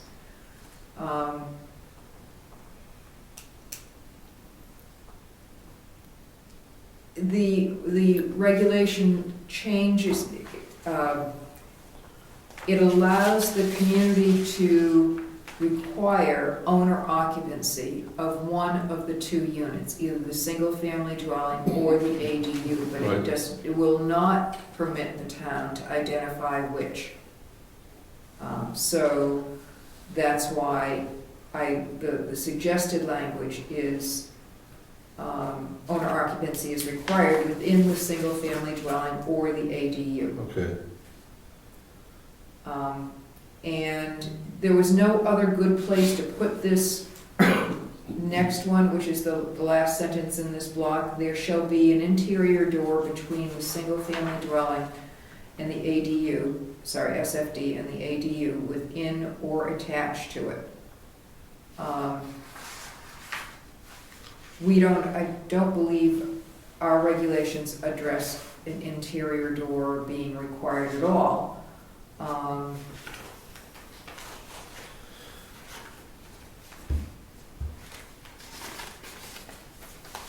And the RSA, the SB 146 does require that there be an interior door, but the town may not require that it be locked. I'm sorry, I think that's wrong. May not require that it be locked.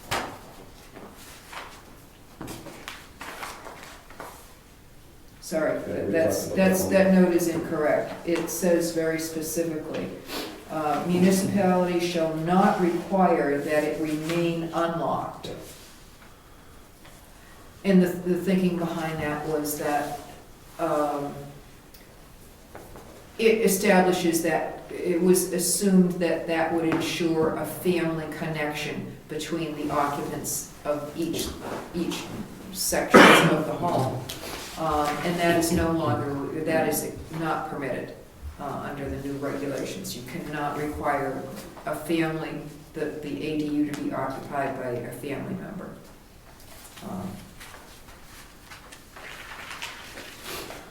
So I'm speaking what I said I would. So you're suggesting that we add another requirement that there be an interior door? Yes. Yes. So, And then okay. that's per 146. And we really, I mean, I think this, if we didn't do that, we'd fall back to the state law, which does require it, but I think That's it correct. would be easier for people to understand what the requirements are if we put that Yes. there. Okay. Can I don't want to get into discussion because I know we could. I don't understand, and maybe some of the example ordinances deal with this. Many of the lots in town are owned by trusts, family trusts, things like that. And I just want to raise the question of how do we deal with deciding owner occupancy in the face of the owner being a trust. We had a similar discussion to that, because not only that, but how do you prove that the owner is actually occupying the space? Yeah. So anyway, I think we could talk about that for an hour. Right. We should probably just go on. Right. But I think that we should try to figure out if from the sample ordinances, if there's a way to deal with that in a reasonable way. Right. Okay, any other comments about this section? D1? No. Okay,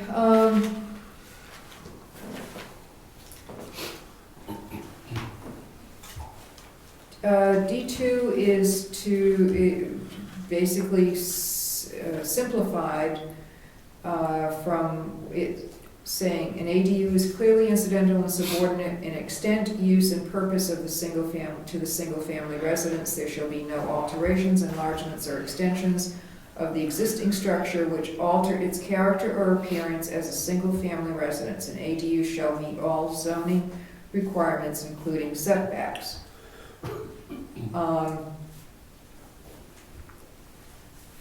And my suggestion is that we strike all of that because the overarching rule here in SB 146 is that it requires the town regulations that are applicable to single-family dwellings to also be applicable to the combination of the single-family dwelling and the ADU. So, I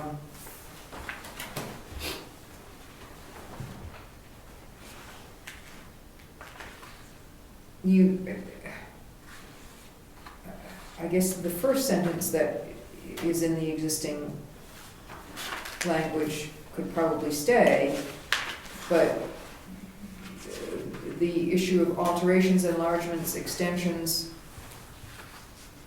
oh, sorry, this is not entirely.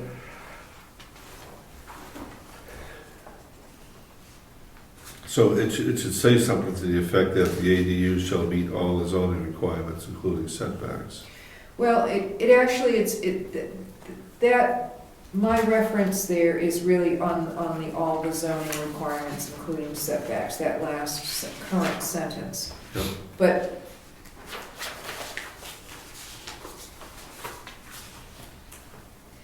I don't know if the second sentence is even enforceable. The no alterations, enlargements, or extensions of the existing structure which alter its character or appearance as a single-family residence.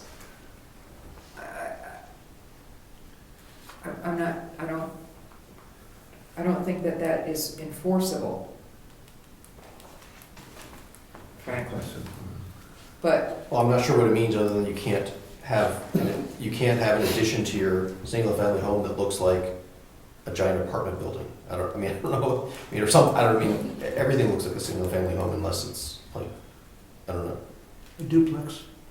Yeah, I think that when I've read that, I've always thought that was terrible language. Doesn't mean anything, and if you try to make it mean something and try to enforce it, you'd fail, I think. okay. I think we should strike the whole thing. just not have, just strike I that whole think, I section. think your suggestion, Keep the last sentence. yeah, I think your suggestion, which is any time regulation applicable to single-family dwelling will apply to the combination, I think it's perfect. Yeah. Okay. All right, Regulation will include zoning requirements, correct? Right.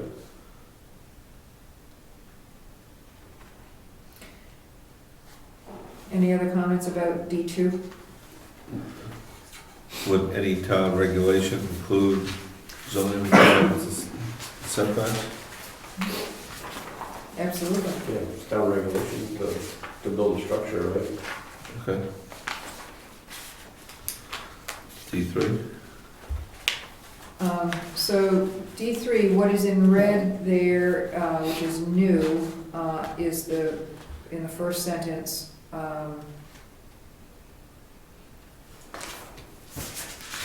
shall not be less than 750 square feet and shall not exceed blah, blah, blah. So be less than 750 square feet and shall not. And in retrospect, I don't think that that's necessary, given that I got this screwed up in my head when I was doing this. Rob, you had made the comment when we discussed this once before, is that you don't really need that. You just can't, in fact, SB 146 says the town can establish the maximum and minimum ADU size as long as it's not less than, the maximum is not less than 750 square feet. So I'm suggesting that what I had in red there for new language not be included. I think that it clouds the issue, frankly. And unless, I mean, and I'm not, I want it to be in compliance with us to be not in conflict with the new law. And I think that actually confuses it, because if the maximum that we set in the existing zoning is 1,000 square feet, then the 750 square feet is a moot point. It won't be less than 750. That's my language, that's not this, that's what this, SB 146 says that it can't be restricted to less than 750 square feet. So where we have 1,000, we couldn't make that 650. correct, We could make it 750, Yeah, or we can make it 1,000, but we Yeah. can't make it 650. correct. yes. So that's why So the suggested language is good. Well, except the 40%, we allow homes that are 864 square feet. So 40% of 864 is less than 750. So I think the 40% as it stands is, the language as it stands doesn't work, I don't think. Right. Except if you read it with the RSA in mind and say, oh, if the 40% calculation comes out to less than 750, then state law applies. But I'm not sure why we have a percentage there anyway, because I don't know if you had two dwellings in the same building attached to each other, how do you know which one is the accessory dwelling unit, and how do you know which one is the single family dwelling? Why do you need to know? Exactly, right, so, I mean, I think that if you had 1,500 square feet with an interior door between them, and kitchen and bathrooms on both sides, you've got an accessory dwelling unit, right? And who cares which one's which? Why do, the state says it can't be smaller than 750, correct? Our zoning can't say that it can't, our zoning can't say the maximum size is less than 750. So just take 40% off. And that leaves us between 750 and 1,000 square feet.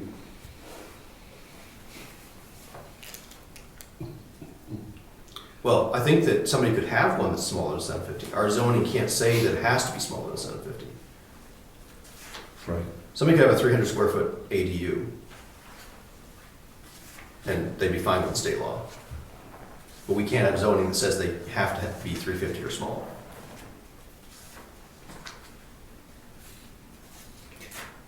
So I think we should maybe just think about striking the 40%. I think we should also think about whether we should have the 1,000, or whether we just let people have ADUs as big as they want. Right, and then the ADU becomes a primary. Well, whichever, right? If somebody wants their parents to have a nice 2,000 square foot house, but be there, they may want, a 4,000 square foot house with somewhere an interior door separating them, and it becomes a single family dwelling in an ADU that each are a couple thousand square feet. Is that bad? Do we want to prevent somebody from doing that? No. I don't know. I mean, maybe there's a reason. It doesn't sound like a really terrible thing right now. No, it doesn't. Because we have nothing that says somebody can't have a 4,000 square foot house and have their parents live there too. So we don't want to restrict a maximum, but we want to conform to the minimum. So in other words, we can't restrict to less than 750 square feet, but we also don't want to say you can't do any larger than 1,000 square feet. Well, I think the state law allows us to say that. I'm just not sure. I don't think we should. I'm not sure why we would, right? So whether that's part of this proposal or a separate zoning ordinance, I think, we can decide if we want to propose that as a separate thing or as part of this, but if we want to make minimal changes, I'd say keep the 1,000. The 40% just causes problems. We'll either have to add something that 40%, but not less than 750 or something like that, but I think. So keep the 750 and 1,000, remove or 40%. Yeah, we don't have 750. We don't have Just keep it. 750 right now. Yeah. But I don't think it would be unreasonable for us to think about getting rid of the maximum. So you're suggesting then that this should simply read, the floor area of the ADU shall not exceed 1,000 square feet, period. I think that would deal with the state law change and keep it as close to our existing zoning as we could, I think. So everyone's comfortable with eliminating the percentage? Yes. I'm not comfortable with that wording. With what? The way that you just read that, because you're limiting, you're stating that the floor area cannot exceed 1,000 square feet, and that's not what we're trying to do. What we're trying to do is conform to not restricting the ADU to less than 750 square feet, but yet it can be larger if they wanted it to. So I think what we need to do is say that the floor area of the ADU should not be less than 750 square feet, and leave it at that. I don't, Because that's what the SB 146 says. I think, well, maybe you're reading a different part of it. I see under Roman numeral 7, Yep. a municipality may establish standards for accessory dwelling units for the purpose of maintaining the aesthetic continuity with the principal dwelling unit as a single-family dwelling. A municipality may also establish minimum and maximum sizes for an accessory dwelling unit, provided that the size may not be restricted to less than 750 square feet. So I think that we just can't say that the biggest ADU, biggest an ADU can be is less than 750. And we already allow 1,000 square foot ADUs in a big enough house. So that says we can't restrict the minimum size. We can't, And it says. no, it says we can't restrict the maximum size to be less than 750, Okay. I think. We have to allow ADUs that are at least 750 square feet. And we do. At least that's the way I'm reading that part of this. It could be smaller if someone wants to. If somebody wants to, but we can't force them to be smaller. I think that's the way I'm reading that. Is that? Now, read the section where it just said about the maximum. I heard a may in there. The municipality may also establish minimum and maximum sizes, so we can set mins and maxes, provided that the size may not be restricted to less than 750. Right, so we don't have to say it has to be a maximum of 1,000, that can be changed too. Am I reading that, is that right? Where we have 1,000, we could make that as small as 750. We can't say, We couldn't make that 650. No, I know that, I'm saying the maximum size. We have it set for the maximum of 1,000. Yes, we don't have to do that. Okay, that's all I'm just trying to say out loud, that this says we do not have to have 1,000. We may have minimums and maximums. So I think, the way I read that section is that we don't have to say anything about, if we want to, we can say nothing about the size, I think. At least reading that section. It says may. We may set mins and maxes. We don't have to. we cannot set the max at less than 750. Right, if we set a max, it has to be at least 750. If we set a minimum, we're allowed to set whatever minimum size we want, at least according to that. We can set the minimum size to be 10,000 square feet. At least according to that one section. I don't know if there's something else that would prevent that. I'm guessing that, I think, well, actually, I think there was something in here about the regulations of the ADU and the single-family dwelling have to be the same, or something like that, something. I'd be surprised if General we. regulations of the town that apply to a single-family dwelling also apply to the ADU. Okay, but not vice versa. So maybe we could say that the minimum size for an ADU is 10,000 square feet, and nobody could afford to make one. Which, I don't think we should do that, but I think that we'd probably be allowed by state law to do that, it sounds like. Although our minimum size for a single-family dwelling is 864 feet, so. I'm not sure how we'd, well, I guess if somebody wanted to, well, anyway. Well, it's not 40% of the single-family dwelling, it's 40% of the combined square footage of the two units. So that's why in my question here, questioning the 40%, somebody with a 1,500 square foot home could add 1,000 square foot ADU. Because 40% of, unless I did my math wrong.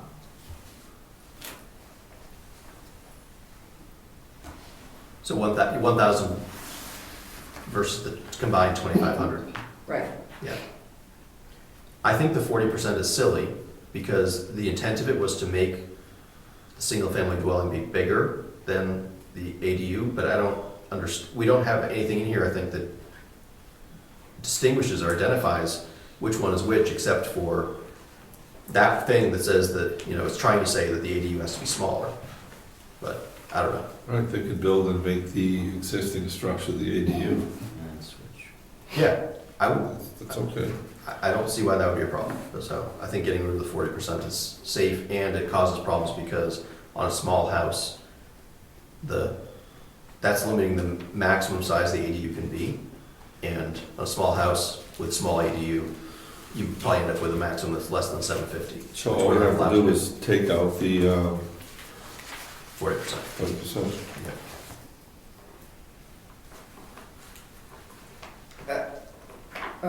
So now I'm confused. I don't know if the glass is half full or half empty right now, so. So, Do we want to restrict the size to 1,000 square? Do we want to keep that?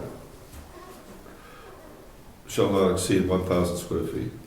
Can I suggest that for this next draft, we keep the 1,000 square feet to make the smallest change possible? And we can revisit that next time we review this. Okay. Is that fair? Just so that we get through this all before midnight? and, but Rob, correct me if I'm wrong, that is with your suggestion that we strike the new text, which is be less than 750, shall not be less than 750 square feet. Yeah, I don't think that that's, Okay, so the way that you're suggesting that this should read for for next iteration would be simply the floor area of the ADU shall not exceed 1,000 square feet, period. That's what I was suggesting. Yes. So I can build an ADU that's between 750 square feet and 1,000 square feet. You can build an You can build a ADU small, you can One build a square 500 foot. square foot one. You can build, yeah, between 0 and 1,000, or whatever, there's something about, you know, minimum size of, per person, but But we can't restrict that. We can't Right. say that your maximum is 500 square feet. Right. Or you're, So. we can say that we can put a minimum size. We don't currently have a minimum size, aside from the 250 feet per person or something, right? Right, Item 4, Roman numeral 4. right, the next one. And anytime you see SFI, you put in SFD. Yep. Okay, I say we do that, let's just do the shall not exceed 1,000 square feet and move on Okay, to take out the 40%. and take up 40%. all right, so D4, D4, I just, to know what the thinking was behind that, the existing language, and it's somewhat, it's simplified in that it says that the occupancy to be considered is for the combined single-family dwelling and the ADU. And after finally finding the right resource through HUD information, the occupancy standards are typically 2 per bedroom. But and I think that, oh, and if I remember correctly, that we cannot restrict it to 1 bedroom. It's not popping out at me right now. But I think that was, It's Roman numeral 9, a municipality may not limit an accessory dwelling unit to only 1 bedroom. okay, all right.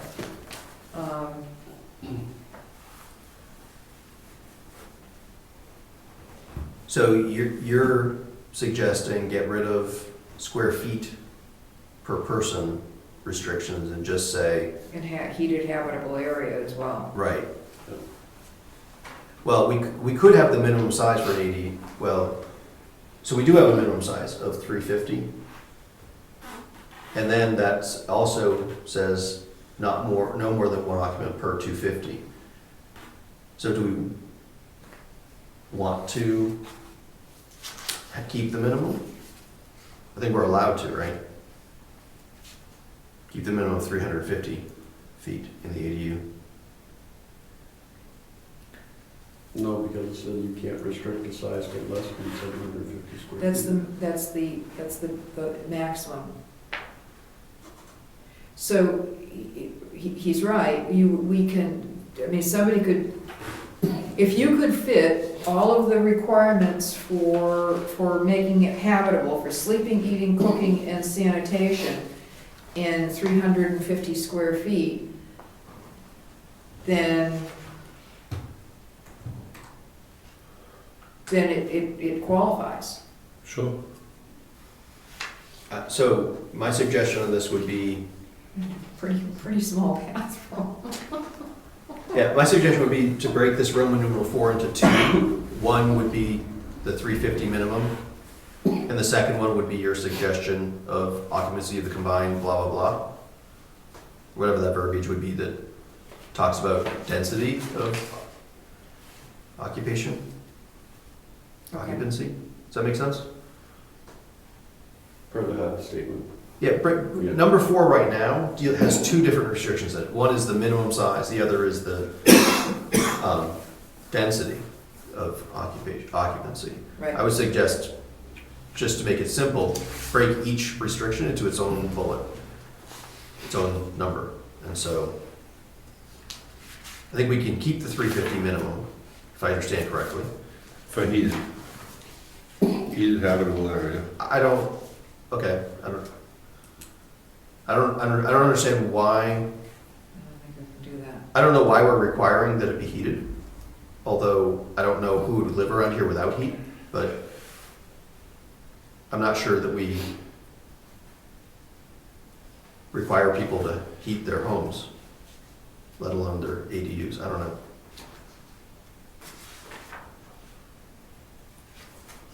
Do we have zoning, no, I know the answer to this. We don't have zoning constraints on heated habitable areas in single-family dwellings, We have the 864 square feet.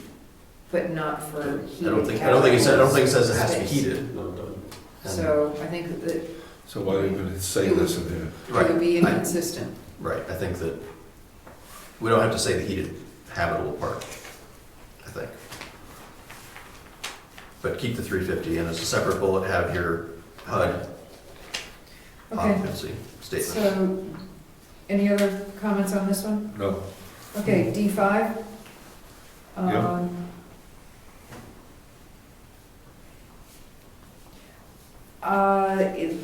I flipped the sentences and then just changed, and added one,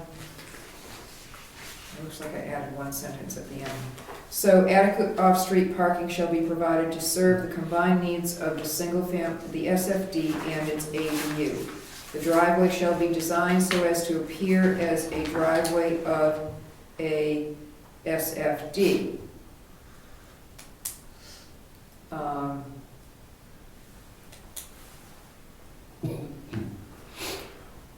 No new curb cut from street shall be permitted. right. So I made it into 3 sentences instead of 2. So essentially didn't make any changes, just wordsmithed it around a little bit, or rearranged it. That looks fine. So my suggestion, so just to be contrary, right? Yeah. I understand I do this, but my suggestion would be to throw the whole thing out. We had a discussion about driveway standards a few months ago, and I think as part of that, we determined that you're not required to have a driveway. And so why are we going, and you're not required to have adequate off-street parking, as far as I know. Why is it that for an ADU, you're suddenly required to have that? We took on the requirements for a driveway. No, you added it. We added it. We said if you build a driveway, didn't we? No, every dwelling will have a driveway. Right. I thought, We took out the restrictions on the designs of driveway. Yeah. And I voted no. I didn't want to force people to have a driveway. so I thought that we had, it's been, a lot that's happened to me since then, but didn't we have that the driveway had to be, it had to be a certain within a certain distance of the dwelling? It was like 500, we were talking about long driveways, right? It just says a driveway is required for each dwelling, That's it. Okay, page 6. We had discussed that, but that's not what that wasn't the final. okay, thank you for refreshing my memory. So, but we didn't say anything about adequate off-street parking? Do we have that restriction for a single-family dwelling? No, remember we had the idea of having, if it's a certain length, there has to be turnaround Right. for emergency vehicles. Right. That was taken out. And it was simply just, if you have a dwelling, you have to have a driveway. That was it. Okay. So maybe we should think about how to word this in conjunction with that. Also, the no new curb cut. I'm not sure that we have a restriction on the maximum number of driveways a single-family dwelling can have. I've got 3. Why, I don't know, but You're in violation. yes. That's not considered a driveway if it's not going to a dwelling. I've got one that goes to my carport. On the one, It goes to your where? carport, Okay. you know, right, where Catherine parks. Yes. I've got one that goes to the other side of the house where the kids and I park. So you have 2 curb cuts? Yeah, and actually, over by the cemetery, I've got a 3rd. That happens to be a separate lot, but, I mean, for my single-family dwelling, I've got 3 curb cuts. 2 of which are driveways that go to the house, have a front door right next to them. I'm telling. No, but Well, that's a violation. how is it a violation? Show me the regulation that says I can't have 2 driveways. It's already existing. Excuse me? It's existing. That was houses built after the zoning was put in. Is there anything else you'd like to tell us? So I'm not sure about making it, I'm not sure why, I'd be surprised if I'm the only person that has more than one curb cut for their house. If you do, it was done before the zoning, because the zoning says one driveway. Where? That's it, I find it. It's not, you find it, you're the one saying it's in there. I don't think it's there. I'm just recalling a conversation I had with the building inspector. The code enforcement officer, I'm sorry. He said that you can't have more than one driveway? So Diane, I'm looking for that, anything relating to driveways. Yeah, I'm not I'm finding it. not finding it. All right, so we don't need it at all. Want to shorten it and just eliminate this one completely? That would be my inclination, but Yeah, because it also says adequate off-street parking, so I'm not, we're leaving that. Wait a I mean, that's a good idea, but I'm not sure we require it. That came up before on home-based businesses. Mhm. So, the home occupations, I think, require it, but, B3, adequate off-street parking with safe ingress and egress of vehicles shall be available. Right, so if you want home occupation, you have to have that. Maybe if you have an ADU, maybe we should have it as well, I don't know. Well, if you put an ADU in, you already have a house, you probably already have a driveway. Or three. You're right, I don't think we need it. Too much regulation. Yeah, absolutely, the whole thing is too much. Does anyone agree to strike it? D5? I don't hear it. Okay, Yeah, for now. D6 then?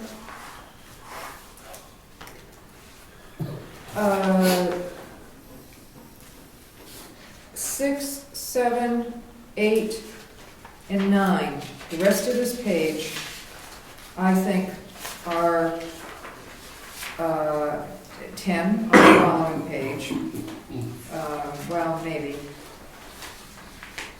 But certainly, on page 3, I think we should eliminate all of them. Because there's nothing, I don't know why that language existed to begin with. The building permit, that's just, that, all of these things are covered under normal, It's just, Activities. it's just repetitive. right, Yeah, it's all the regulations for a single family dwelling anyways. exactly. Seemed kind of redundant when we were going through it, that we're calling it out again for the ADU. If it already has to fall in compliance of the single family dwelling, the ADU should meet all these requirements. So you said 6, 7, 8, No. and 9. Right, 10 is what it's dealing with the septic, right? Yeah, the language on 10, D10, Right, you have it in D2 that any town regulation to a single-family dwelling will apply to the combo. So I'm not sure about number 9, though. A certificate of occupancy must be obtained before an ADU may be occupied. Well, It's required on that, so does the town need to know that an ADU is occupied? No.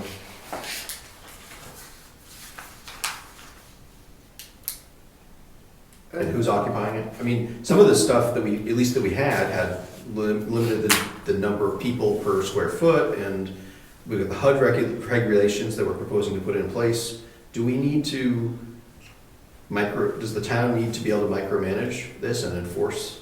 Well, if you build if you build a new living space, you need a certificate of occupancy, correct? Sure. And In the, D2, it says that the ADU has to comply with all town regulations.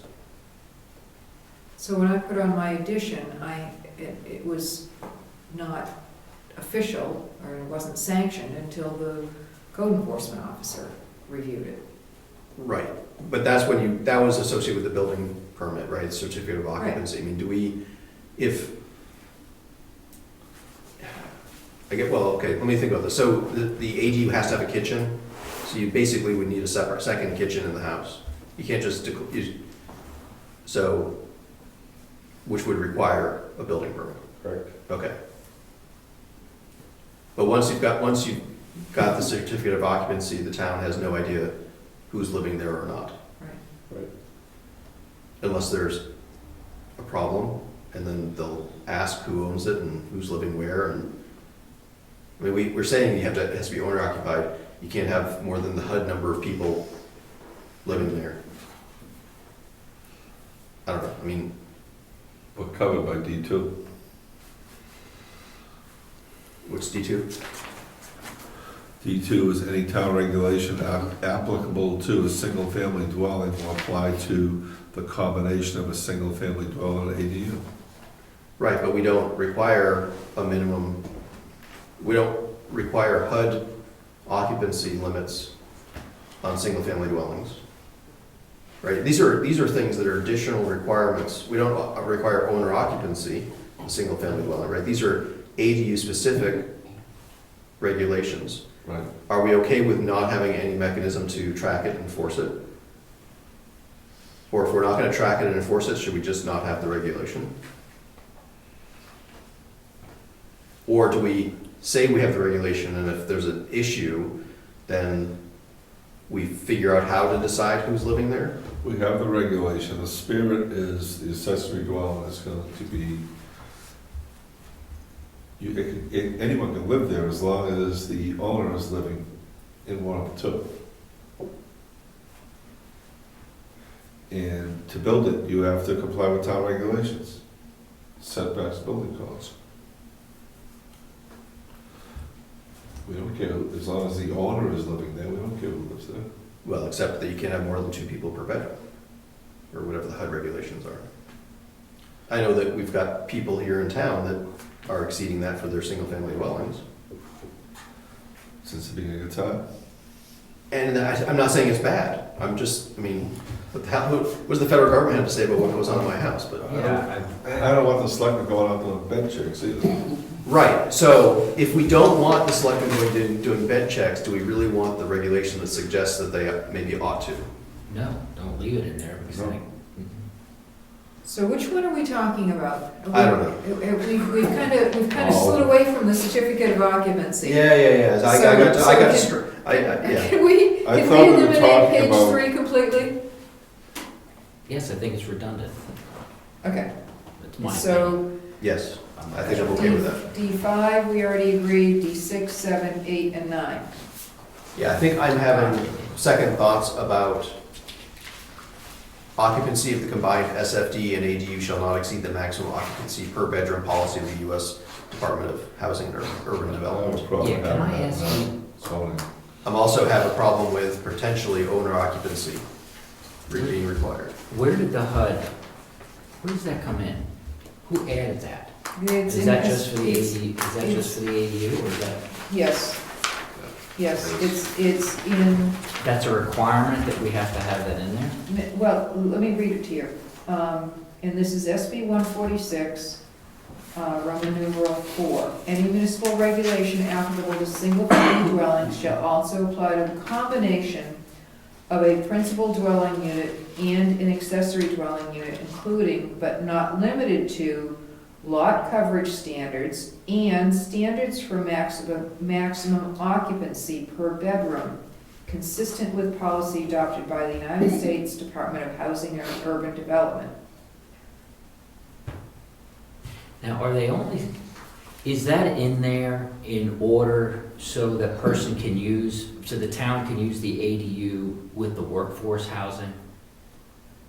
Because the workforce housing, That may be. because, And that was when that issue came up before, and I asked the question,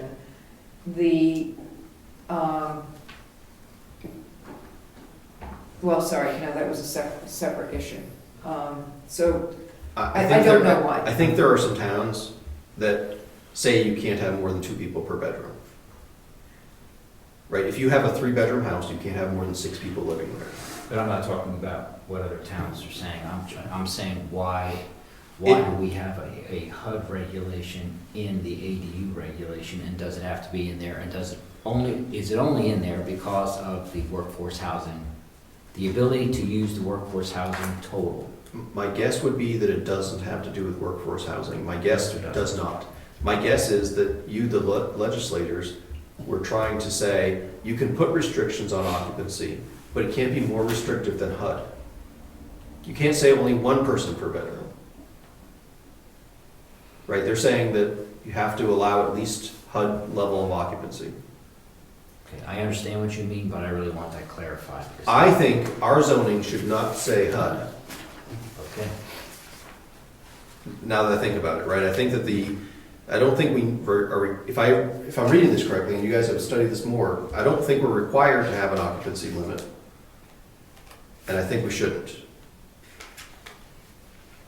And I understand why somebody might want owner occupancy as a requirement, but I think that there are going to be challenges in determining that, and also I think that it's not necessarily fair or right that it would be required. Do we allow multifamily houses in town? We have to, yes. But let me give you, for instance, on the owner occupancy. Let's say that I've got 2 kids, and I have a house and an ADU, and I'm gonna go to Florida, or whatever, I don't know, and I want my kids to be able to live there. They couldn't both live there with their spouses. If we say owner occupancy is required.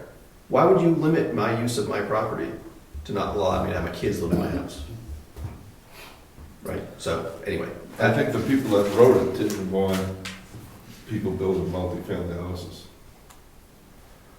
And ADU, rent them both out. I think they didn't want rentals. 2 rental families in the town. Because people that rent have kids, and that's expensive, right? And that's, I think, ridiculous that we would limit people's use of their property that way. That's my personal opinion. I think that, and also by forcing owner occupancy, right? Probably most people in town don't want some strangers living in their house, right? So that part of the regulation is to make it so people don't do ADUs. Right. Okay, so I'm reading this like for the 5th time. Again, and I actually, you're absolutely right. It doesn't require that we talk about the occupancy and the HUD issue. It says, again, any municipal regulation applicable to single-family dwellings shall also apply to the combination of the principal dwelling unit and the accessory dwelling unit. And then they could just end it there, but they say including but not limited to lot coverage standards and standards for maximum occupancy per bedroom consistent with policy, blah, blah, blah. So the pertinent part of this sentence is at the very beginning. Any municipal regulation applicable to single-family dwellings shall apply to the combination of the principal dwelling unit and the ADU, period. If we don't have occupancy restrictions on the single-family in our zoning, then why should we have any reference to it? You're right, Rob, about the ADUs. So, are you suggesting that on the previous page, on page 2, where you had suggested that we separate out, Yeah, I'm the last backtracking. one? Yeah, I'm backtracking. I'm suggesting, I think that I had suggested that 4 be broken into 2 things. One with the 350 and the other with the HUD. I'm suggesting now that we just have just the 350. Okay. And That's my current suggestion. I'll probably change it again. Okay, well, then you can- I apologize in advance. We'll wordsmith it back in. Anyone object to that, eliminating the restriction or the qualification of the occupancy? Not at this time. All right, so we're back to page 4. On page 4. We're running out of time. I think we should continue this at the next meeting on page 4. Okay. Did this go out? It's a good job The so rest of far. this, the rest of this will go fairly quickly, I think. Did you go, was this sent out in an email? Yes. Yes. Okay, so we did, okay. So we'll be able to blast through this next time. Review and compiling of changes in New Hampshire planning and land use regulation books. Next time. Do you have anything quick that you want to add on that? I think we already did that. We completed that. Yeah. The only thing I added was that I think it would be appropriate to have rules of procedure so any future board knows to do this on an annual basis. That was. Will you add that note on D, George, for the next meeting? Rules of procedure. To review the changes every year.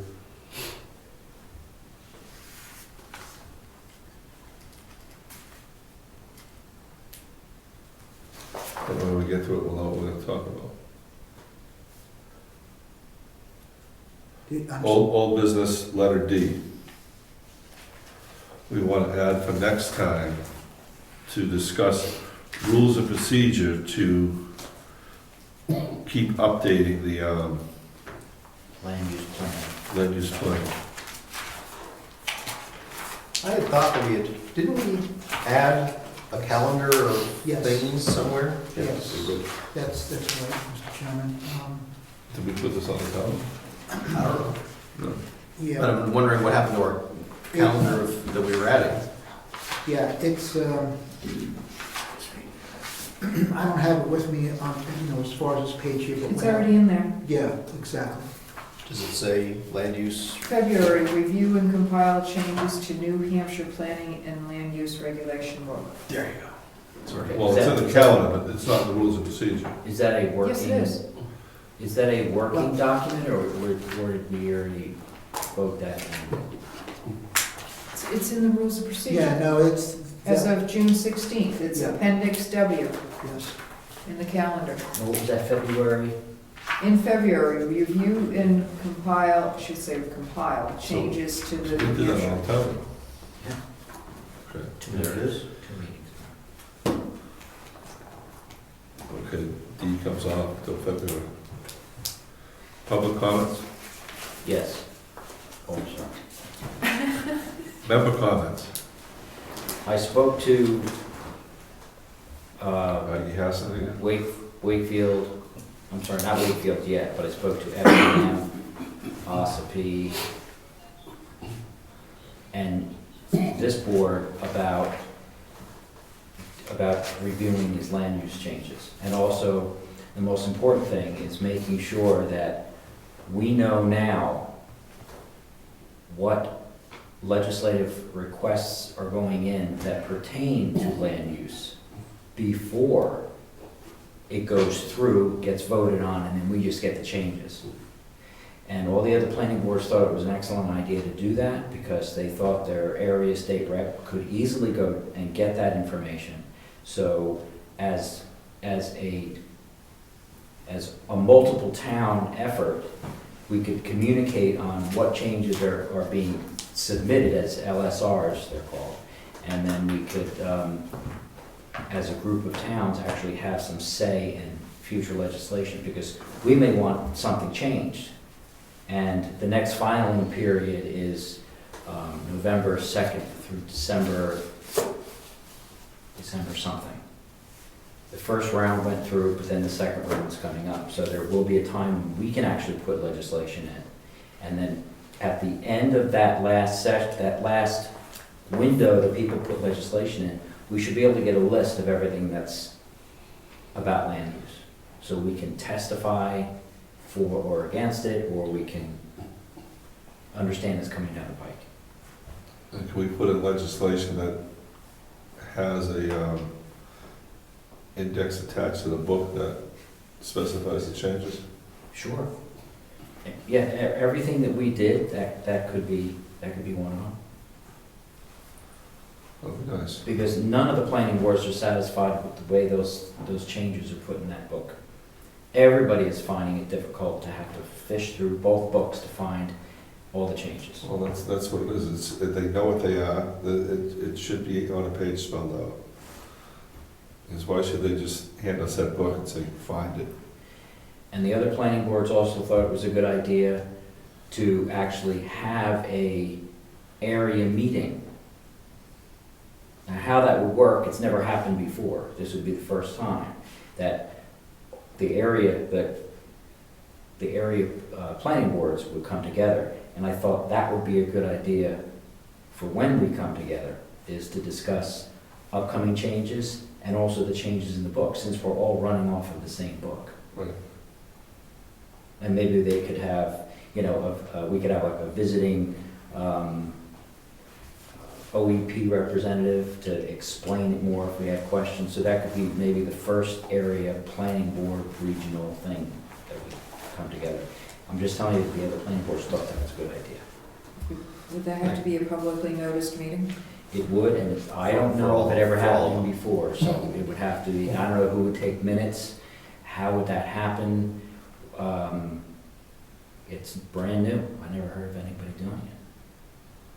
Because where, if it's all posted, I guess, since a quorum of every planning board would be in one place at one time, I don't know how that. I think each planning board would have to notice the meeting and deal with minutes from the meeting.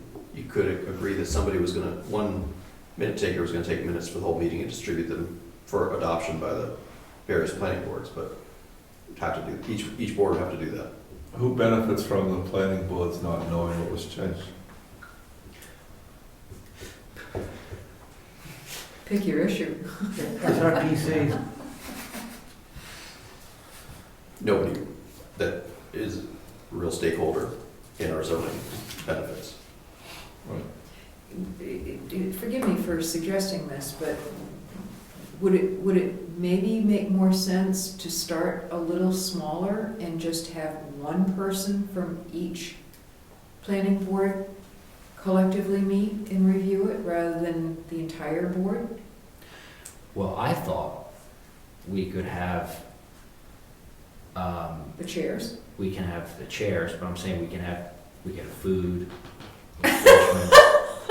We could make this, an annual event. I mean, when do all the planning boards get together? It helps attendance for sure, that would get them all in.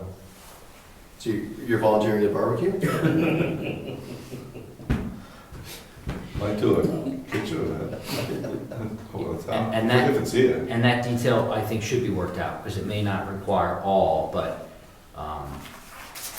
maybe just a minimum.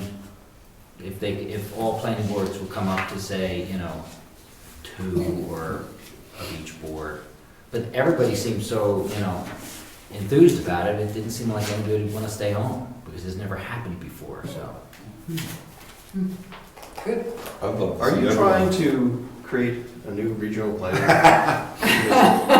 No, really, to be Yeah. honest, my focus is the fact that as elected officials, we wait for the state to hand us these changes, and we never have any input on it.